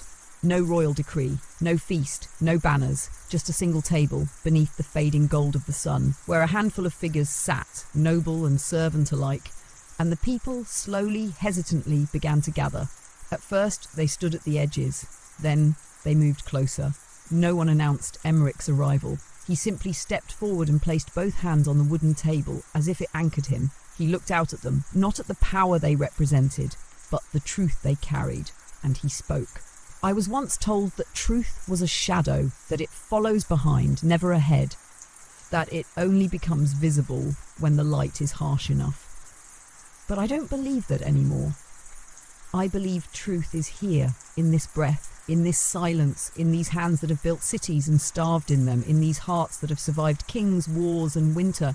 The throne has been silent, but we no longer need its voice to speak. What we do next, we do together."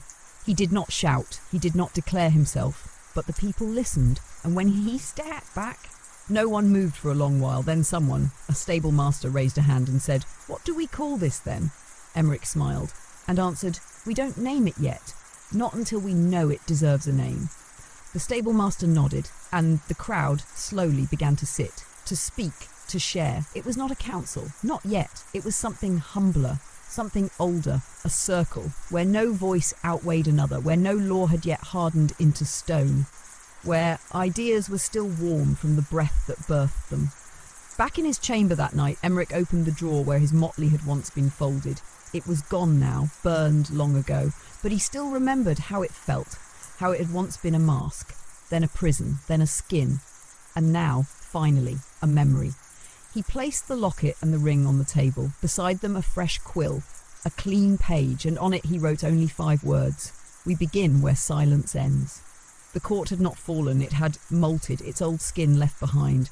What would rise? That was for tomorrow. For today there was breath, and the soft sound of a people remembering how to speak. The morning sun stretched itself over the rooftops like a cat after sleep. Slow, golden, certain. It fell across the outer court where the circle had gathered the night before, now empty save for footprints in the dust and a single wooden stool left overturned. The wind tugged at it gently, and it rocked on one leg before settling back into stillness. Inside the palace, things were no longer still. But they were not chaotic either. They were becoming. Servants no longer walked in silence. They conversed in soft tones, like people rediscovering the music of their own voices. The guards at the gates now nodded to passers-by, not with deference, but recognition. The nobles, many of whom had not left their quarters since the summit, now wandered the gardens alone or in cautious pairs, unsure of what to do with a world that no longer orbited the crown. And the king, Ladislaus, remained absent. His chambers stayed closed. No proclamations, no meals requested, no audiences granted. He had not abdicated, yet neither had he ruled. In his silence, the palace had learned to breathe again, and in the breath, something new stirred. Emmerich spent the early hours with Dorothea and Catelyn in the old council chamber. Once filled with gold-edged scrolls and high-backed chairs, it now bore maps weighted with stones, rough-spun ledgers, names scrawled in ink both new and faded. The air smelled of wax and dust, but the light that streamed through the tall windows gave everything a gentle, forgiving warmth. "This won't hold," Dorothea said, tapping a list of grain stores with the back of her pen. "We've got 10 days before the outer provinces begin asking who's in charge. They'll want seals, stamps, titles. And armies," Catelyn added dryly, pacing beside the hearth. "Let's not pretend they're only hungry for structure." "They'll want a king," Dorothea muttered. Emmerich looked up from the parchment he was reviewing. Then, "Let them want." The two women exchanged a glance. "And when they start sending letters demanding to know who speaks for the capital?" Catelyn asked. Emmerich leaned back in his chair. "We answer with names, not a name. Let the council speak." "And if they ask who leads the council?" He smiled faintly. "Let them wait." Dorothea sat beside him. "You're delaying the inevitable." "I'm defining it," he replied. "We had a king who answered every question with a sword and a court that answered with silence. I won't play either role." Catelyn's gaze softened, but only slightly. "You're not avoiding the crown." "No," he said. "I'm holding space where something else might grow." That afternoon, a delegation arrived from the north. Not a threat, not yet. They came bearing no banners, only news. Unrest in the river towns, hunger near the border, and whispers, always whispers, that another king somewhere was gathering support. The emissaries were cautious. They met with the provisional council in the old library, now repurposed into a neutral hall, where tapestries had been removed, and the scent of old paper still lingered like memory. Emmerich did not sit at the head of the table. There was no head. He took a seat midway down, among scribes and old soldiers, beside a merchant and the midwife who now managed food distribution for the lower city. The emissaries were confused. There was no ceremony, no titles, only a conversation. And when they left with nothing signed but much understood. This was not a new kingdom rising from the bones of the old. It was a language, still forming, still trembling, but alive. That evening Emmerich wandered the palace alone. He passed familiar places. The chapel where Catelyn had first returned, the windowless hall where he once slept in exile, the kitchens where bread now baked not for feasts but for distribution to the hungry. Every stone held a memory, not all of them kind, but none of them forgotten. He reached the eastern courtyard just as the last light bled from the sky. There, beneath a yew tree older than the palace itself, he saw a boy, no older than 10, sitting with a worn lute in his lap. The boy plucked at the strings, uneven, hesitant. "Do you know a song?" Emmerich asked softly. The boy nodded, but he didn't play. "Would you play it?" Emmerich asked. The boy looked up. "Only if you listen." Emmerich sat beside him in the grass and listened. It wasn't perfect, it wasn't even in tune, but it was real. And when the song ended, the boy said, "I heard you made the king stop talking." "No," Emmerich replied after a long pause. "He stopped on his own. I just reminded people they could speak." The boy nodded. "Will you be king now?" Emmerich smiled. "No," he said, "but I'll still listen." The boy plucked a few more notes, then stood, bowed like a performer, and ran off into the dusk. Emmerich remained, watching the stars appear one by one. Not hurried, not brilliant, but steady, just like the voices beginning to rise in the city, one by one. Let the nobles sleep. Let the palace learn its new rhythm. Let the people speak, not in chorus, but in layers, imperfect, uneven, alive. Tomorrow the court would meet again, not to rule, but to build. And Emmerich would be there, not as jester, not as judge, but as memory, as mirror, as man. The court reconvened beneath low, grey skies. Clouds hung heavy over the palace, their bellies swollen with the scent of coming rain. It was as though the heavens themselves hovered in contemplation, waiting for the shape of the new world to take form. Inside the great hall, no longer called the throne room. The tapestries had been taken down, the gold-trimmed dice dismantled, and the marble floor cleared of the royal carpet. Only a long wooden table remained, ringed with mismatched chairs pulled from all corners of the palace. No one sat above another, and for the first time in the hall's long and storied life, no name echoed louder than another. They called it the Circle. It wasn't perfect, but it was beginning. Emmerich entered quietly, taking his usual place near the centre left of the table. He wore no cloak, no badge, no ring, just a dark tunic and a plain belt, a small journal bound in leather at his side. His presence was no longer a curiosity, nor a symbol of contradiction. It was expected, anchoring. The others joined in silence, the baker from the lower quarter, 2 former captains, a weaver's guild mistress, Catalin, Dorothea, and today, for the first time, the king's steward, once silent, now newly appointed as the record keeper. The door closed behind them. No guards, no trumpets, no crown. Emmerich looked around the table, then stood slowly. "This is not ceremony," he said. "It is conversation, and from it, decisions, not declarations," he paused. "Our first matter, the food shipments to the eastern districts. The river is rising, and if it floods again, the road will vanish. We must act." And with that, the work began. The hours passed without spectacle. Papers were unrolled, notes read aloud, votes taken by show of hands, but something extraordinary unfolded beneath the surface. The court was learning how to listen. Not just to voices they had long ignored, but to each other, to difference, to friction. It wasn't always smooth. Arguments sparked, tempers flared, but the voices rose and fell like a tide, not a storm. Emmerich spoke little, choosing instead to guide when the discussion lost shape, to remind when it drifted, to question when it grew too certain. His power was not in command, it was in clarity. By mid-afternoon, the clouds broke and the rain began, soft and steady like cleansing. They broke session then, and the council disbanded not with dismissal, but with nods and exchanged words, small gestures of shared burden. As Emmerich turned to leave, Catalin joined him. "You were quiet today," she said. "Noise has done enough," he replied. She nodded. "Still, they watch you. I know. And they wait." He looked out toward the window where the city blurred behind rain-dappled glass. "They should wait," he murmured, "until something better than one man's name can rise." Catalin didn't push further. She never did. She knew him too well. Later that evening, Emmerich walked the palace corridors alone. They no longer felt like marble cages. They felt strangely like ruins of a story that had ended. A good kind of ruin. The kind that whispered, "Build again." He paused at the chapel. The doors stood open now. No guards, no restriction. Inside, a group of servants sat in the back pews, heads bowed not in prayer, but in rest. One of them hummed. Another mended a torn sleeve with a borrowed needle. There was peace in it, an ordinary kind. He watched from the doorway for a time, then turned down the side aisle and slipped through the vestry door into the narrow corridor that led to the old birdcage garden. The garden was overgrown now. Vines crept over the rusted wires, and wildflowers had made their home among the broken perches.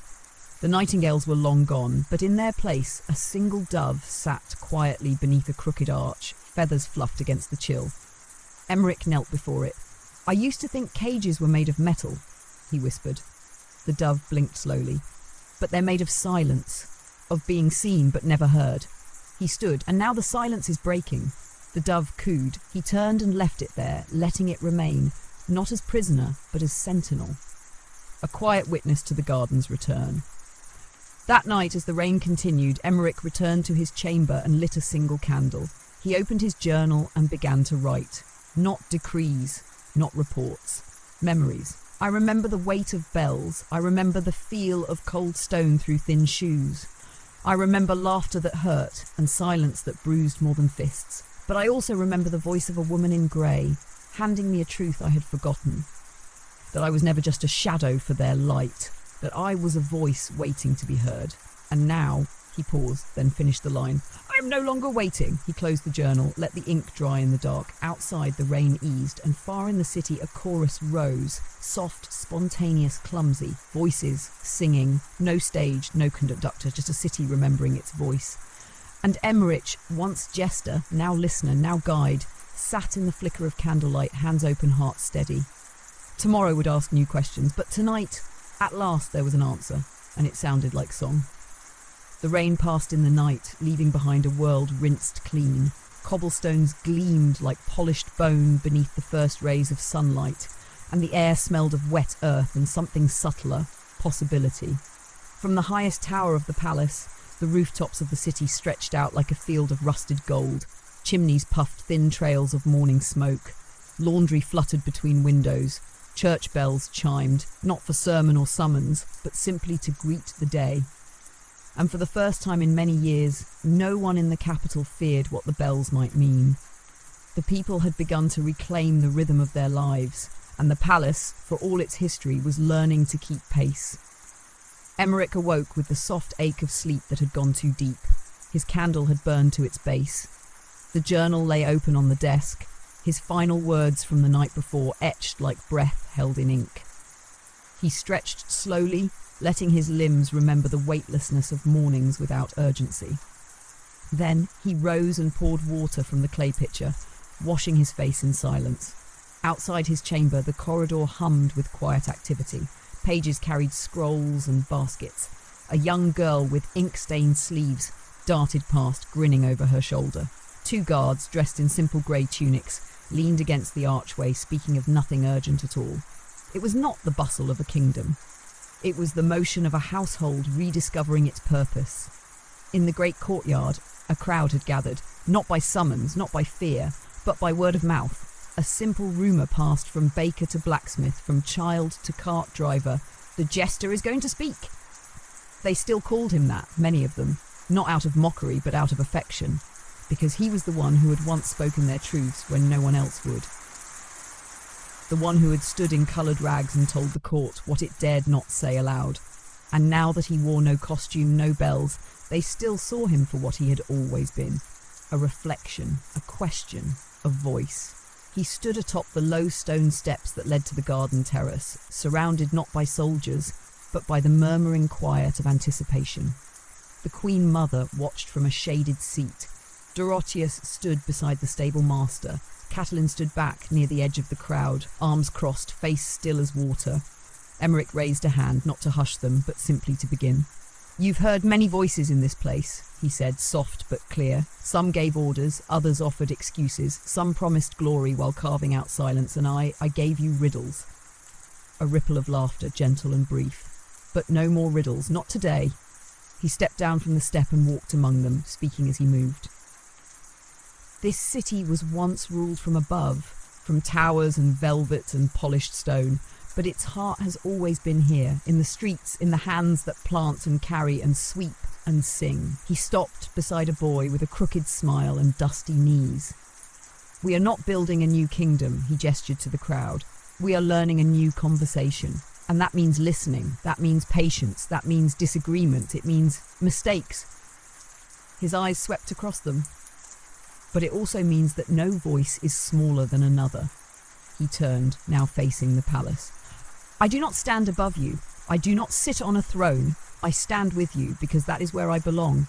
And if I ever speak too loudly, remind me what it sounds like to be unheard." Silence followed, not because they didn't know what to say, but because they believed it. Then from somewhere in the crowd, a voice called out, "Then what do we call this, if not a kingdom?" Emmerich paused, then smiled. "Call it what you will, a garden, a circle, a city that listens. Call it nothing if you must, but let it be ours." And in that moment something settled, not into place but into motion, because names would come, laws would come, challenges too. But for now there was breath, there was space, there was a voice that did not echo down from a throne, but rose up from the people like smoke from hearth fires. That evening, Emmerich sat again at the circle's table. Maps were spread, detailing roads in disrepair. Letters arrived from distant towns, invitations to speak, to visit, to share.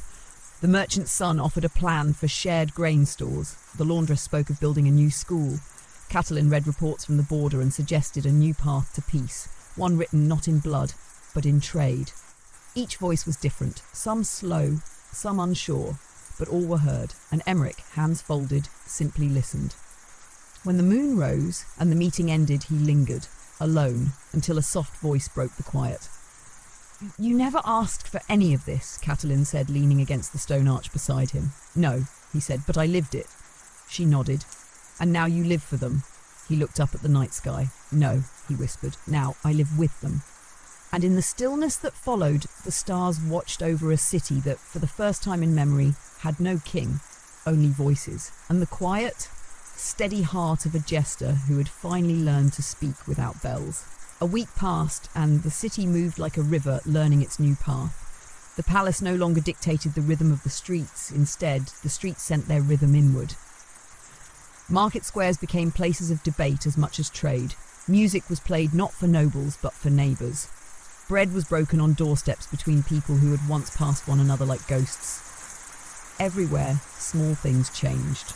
And in those small things, great things began. The court, now simply called the Circle, met 3 times a week. In the in-between days, its members walked among the people, not as emissaries, but as participants. They listened, they answered questions, they asked more in return. The idea that authority lived far away behind doors and guards began to disappear. And Emmerich remained at the centre of it. But he did not lead. Not in the way kings once had. He clarified, he connected, he remembered, and when necessary he reminded. On the 5th day of the 2nd week, a man arrived from the southern river provinces. He was tall, sun-darkened, with boots worn thin and a voice that carried the wind. He brought no demands, only a question. What do we make of this place now? He asked not as threat, but as witness.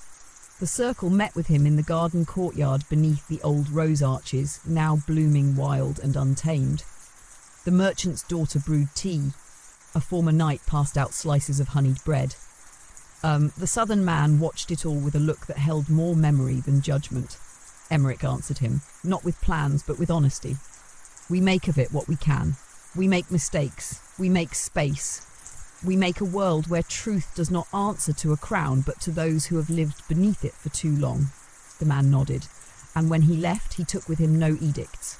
Only a small bag of flour, a set of council notes, and a promise to return with others.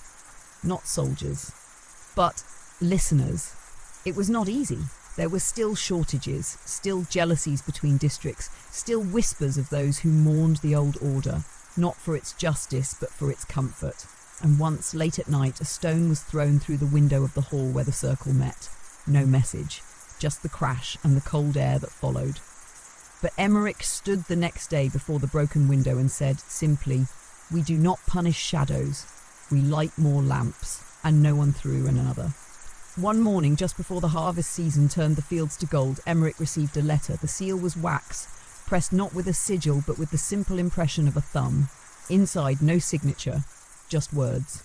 You told the truth before anyone believed it. Now they believe because you still do. I was wrong. I listened too late. But I'm listening now. He read it once, then again, and then folded it and placed it beneath the locket and the ring, his quiet altar to the ones who had given him not a path, but the courage to walk one. That evening he walked the palace alone as he often did, but this time he carried something in his hand, a strip of cloth, red and green, pulled from the remnants of his old motley. He tied it to a beam in the great hall, now filled with tables, benches, laughter, argument, not as a symbol of return, but as remembrance of what had been worn in mockery, of what had once made others laugh while his voice trembled beneath it, and of what now in this place no longer needed to be hidden. A girl noticed him, one of the new scribes. She pointed at the cloth and asked, "Was that yours?" He smiled. "It still is." "But you don't wear it?" He looked out at the hall, at the people gathered in discussion, not in fear, at the boy reading aloud, at the cook handing out bread without being asked, at the old priest weeping quietly as a young woman translated laws into the local tongue. "I don't need to," he said. "They carry the colours now." And so the days passed, not with grandeur, not with proclamations, but with soft, patient making. The jester who had once walked the edge of the court in silence, whose laughter masked 1,000 wounds, was no longer alone. He had become not the ruler of a kingdom, but the heartbeat of a people who had found their voice. Let the bells sleep, let the thrones stay empty, for in the quiet rustle of paper, in the murmur of debate, in the hush of ordinary grace, a better crown was being forged, one that weighed nothing, and yet meant everything. Autumn came gently that year.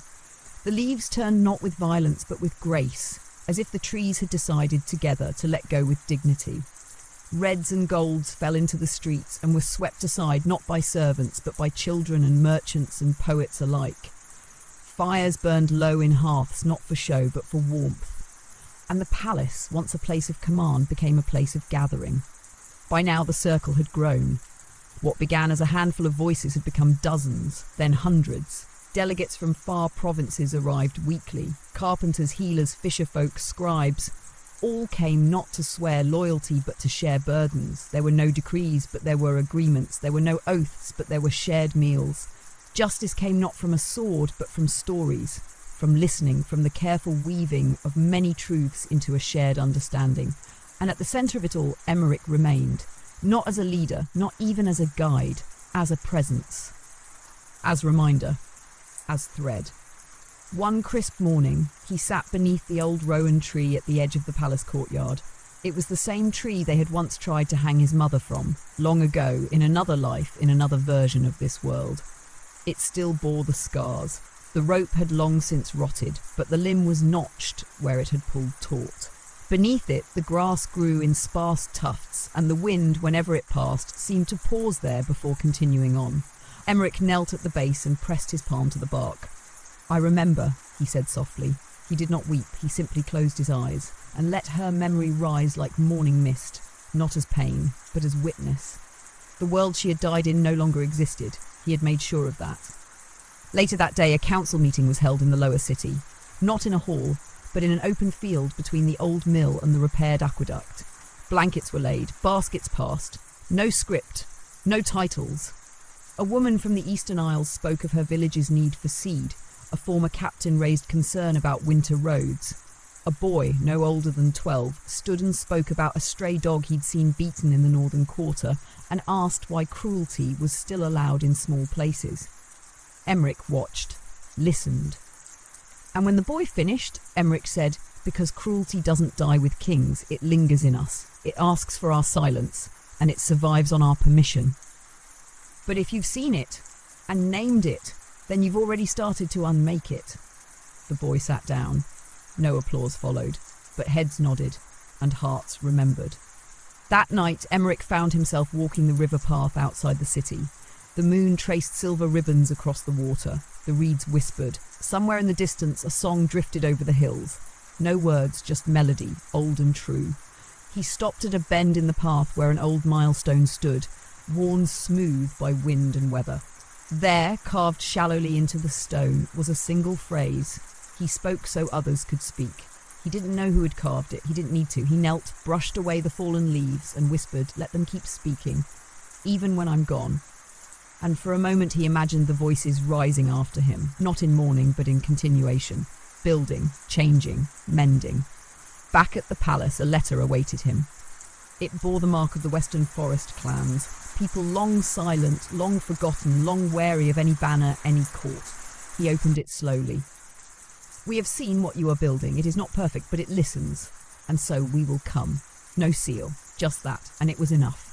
He folded the letter, added it to a growing pile beside his bed, messages not of loyalty, but of joining.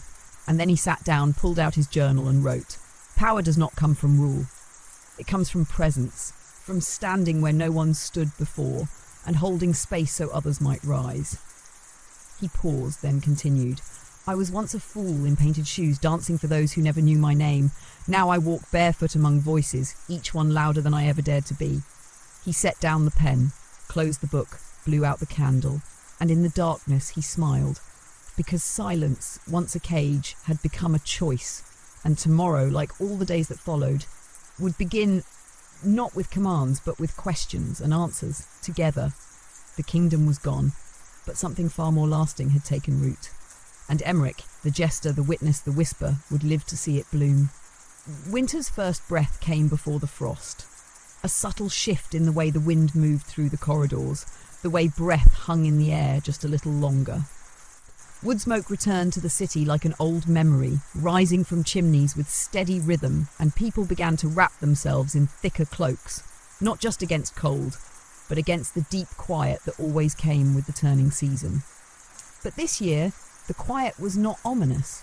It was expectant. The city did not retreat in fear as winter approached. It braced with readiness.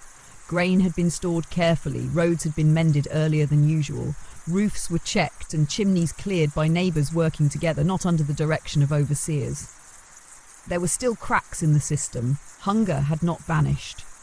Not all voices were heard equally yet.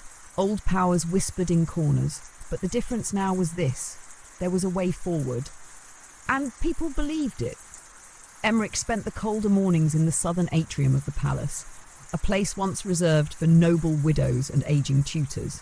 The high glass windows let in the pale winter light, and it had become a gathering place of sorts, a space for ideas, for disagreements, for quiet questions. He sat not at the head of any table, but near the hearth, his legs folded beneath him, his hands often stained with ink or soil, depending on the task. Sometimes he spoke, often he didn't. People came and went: farmers, school teachers, former scribes, children carrying questions scribbled on parchment by parents too shy to attend themselves. No formal introductions, no hierarchy. The only rule was this: if you spoke, others listened. If you listened, you truly listened. One morning, a young woman, her hands rough from stonework, asked what would happen if someone tried to take power again. "If someone," she said, "tries to call themselves king again." A hush followed. Emmerich looked up slowly, eyes soft with memory. "Then we will ask them to listen." He let the silence linger. "And if they won't?" Another pause. "Then we will remind them this place was not made for crowns, it was made for voices, and no crown has ever outlasted 1,000 voices joined together." The woman nodded, and someone nearby whispered, "Let them try then." That week, a cold wind swept in from the western mountains, bearing with it the first true frost. The trees stood bare in the gardens. The fountains were drained, their basins lined with straw. Still, the people came. They met in homes, in public squares, in warm tavern corners where barrels had been replaced by benches. They read letters aloud from distant towns, updates from the Isles, requests from the Highlands, news of villages that now sent envoys instead of tribute. At night, fires were lit in shared courtyards. Storytellers returned to their craft. Musicians played for no coin, only warmth and the comfort of the familiar tunes. And sometimes, amidst the murmuring crowds, someone would ask, "Is the Jester still watching?" To which the answer was always some version of, "Yes, but now he watches with us." One night, when the snow had just begun to fall, Emmerich stood on the palace wall and watched the city below. The rooftops were silvering. The lanterns flickered golden in the dark. From above, the streets looked like veins, not of blood but of light. He heard footsteps behind him, familiar. Catalin. She said nothing at first, just stood beside him, cloak drawn tight, her breath rising in slow plumes. Then, softly, "You've done it." He shook his head. "We've begun it, that's all." She studied him in profile, as if trying to see the man who had once been painted in soot and forced to dance for a king. "You've changed," she said. He turned to her. "So have you." They stood there a while, side by side. Then she asked, "What happens when we're gone?" He looked out again at the snow settling on the city's shoulders and answered, "If we've done it right, nothing, and everything." That winter, the palace hosted no feast, no trumpets, no dances. Instead, it opened its doors. Blankets were laid out in the old feast hall. Bread and soup were passed by hand, not by title. The great tapestries were used to seal the windows. Children played in corners once reserved for courtiers. Laughter echoed in places that had only ever known polished silence, and Emmerich, as always, watched, but not from above, from among them. He repaired a broken bench. He taught a small boy how to balance a book on his head to learn posture. He helped an old woman write a letter to a daughter she hadn't seen in 20 years. He listened. He always listened. And when he returned to his chamber, late into the snowy night, he wrote, "A kingdom falls when it forgets who it serves. A court fails when it believes it is owed reverence. But a circle endures when each hand remembers it was not raised to rule but to reach." He closed the book, and beneath the window where snow crept against the pane, he lit a small candle, one light, among many, not to banish the dark, but to show that someone still was awake, listening. Snow blanketed the palace in a hush. Thick and deliberate, it coated rooftops and ledges, muffled the creak of wood, and softened the sound of boots against stone. Icicles dripped from the old archways like frozen time, and the great central courtyard, once the echo chamber of royal pronouncements, now lay quiet beneath a smooth, white stillness. There were no banners hanging this winter, no flags, no gold-threaded crests fluttering in the wind. And yet there was a clarity in the air, as though every voice held more weight in the silence. The people still gathered, not for spectacle, not for obedience, but for warmth, for conversation, for the shaping of something they had never fully believed was theirs. And in the middle of it all, Emmerich remained, not central as a sun, but steady as a hearth. That morning, as the frost glazed the windows in delicate veins, Emmerich received a letter. No seal, no signature, just ink, precise and careful, in the hand of someone who once feared being heard. I was a voice in your audience once. I watched you fall, I watched you rise, I laughed when I was meant to, and I stayed quiet when I shouldn't have. But now I've told a story of my own, to my son, and he asked if it was true. I told him yes, because I finally understood. The story isn't yours anymore, it's ours. Emmerich folded the page slowly, pressed it flat with both palms, then placed it alongside the others in his collection, not in a drawer but on a shelf now dedicated to such offerings. A quiet archive, a testimony not to fame but to change. He ran his fingers across the spines of the other letters, dozens, no, hundreds, some short, some filled with ink-blotted pages, some only scraps, but all bearing the same silent thread. Someone had spoken who once could not, and that, above all, was the work. The days grew shorter. But the city grew warmer. Hearths glowed in every home. Windows were lit with candles shaped like stars. In alleyways and courtyards, people strung cloth and thread between posts, lines of fabric bearing painted symbols and poems, hopes, warnings, laughter. The new banners of a place that belonged to its people, no two alike. Emmerich called them wind prayers. When asked what they meant, he said only, "What the wind remembers, we must never forget." A small festival arose at the solstice, not planned, not proclaimed, but lived. It began when 3 children piled snow into a large circle in the central square. Others joined. Someone brought paint, another brought paper lanterns. Soon, music rose from street corners and dancing followed, clumsy and joyful. There was no throne watching from above, no royal audience. And yet, the people celebrated as if something sacred had arrived. Not from the outside, but from within. Emmerich walked through it slowly, his breath clouding in front of him. He smiled as he passed a group of older women teaching girls how to weave pine into garlands. He stopped to listen as 2 men strung together old soldiers' songs with lullabies. And he paused longest when he came upon a circle of storytellers. Children, this time, telling tales they had heard from their parents, but with new endings. One boy stood up and said, "And the Jester didn't die in the tower. He escaped through the drain and came back wearing no paint. And he didn't want to be king. He wanted to be the door." The other children laughed. Emmerich did too, but quietly. He sat for a moment after the boy's story ended, letting the wind prayers flicker above him, and then he whispered into the air, "Yes, the door." That night, Catalin found him on the western wall, watching the lanterns flicker across the snow-covered city. She didn't speak at first. Then, "Do you ever think about leaving it?" He turned to her. "The city?" "No, the role." A pause. "I've thought about it," he admitted, "but not with longing, just with tenderness. Like how you think about closing a book after the last chapter." She nodded. "Do you think your chapter's done?" He looked out again, at the lanterns, at the banners of cloth and thread and ash and laughter. "No," he said, "but I think I'm no longer the one writing it." She leaned beside him on the ledge. "You'd be terrible at being gone," she said. He smiled. "I know."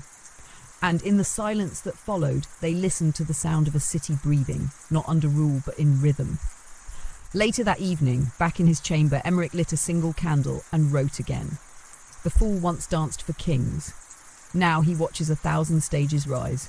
None require permission, none beg for applause. The work was never to be the voice. The work was to ensure that no one else would ever forget they had one. He signed it with a symbol, not a name. A small circle open at one side, like a door, like a mouth, like a future. Waiting, winter deepened, slow and solemn. The city settled under a quilt of snow that softened every edge, every sound. Smoke curled from chimneys in elegant spirals. The rivers froze at their banks, leaving thin, glinting ribbons down the centre where children skated with shrieks of joy. The wind that once carried cries and warnings now carried laughter and wood smoke, the scent of cinnamon bread and faint notes of song. And in the palace, no longer a place of rule, but of record, the warmth came not from roaring fires, but from breath, voices, and the quiet industry of shared purpose. In the South Wing, former scholars compiled the year's writings into a single-bound collection: letters, decisions, parables, and proposals, a chronicle of the court's transformation. They called it the listening year, and though the ink was uneven and the pages stitched by hand, it was treated like scripture, because within those pages was a simple truth. Silence had broken, and no one wanted it back. On the longest night of the year they gathered, not to worship, not to declare, but to reflect.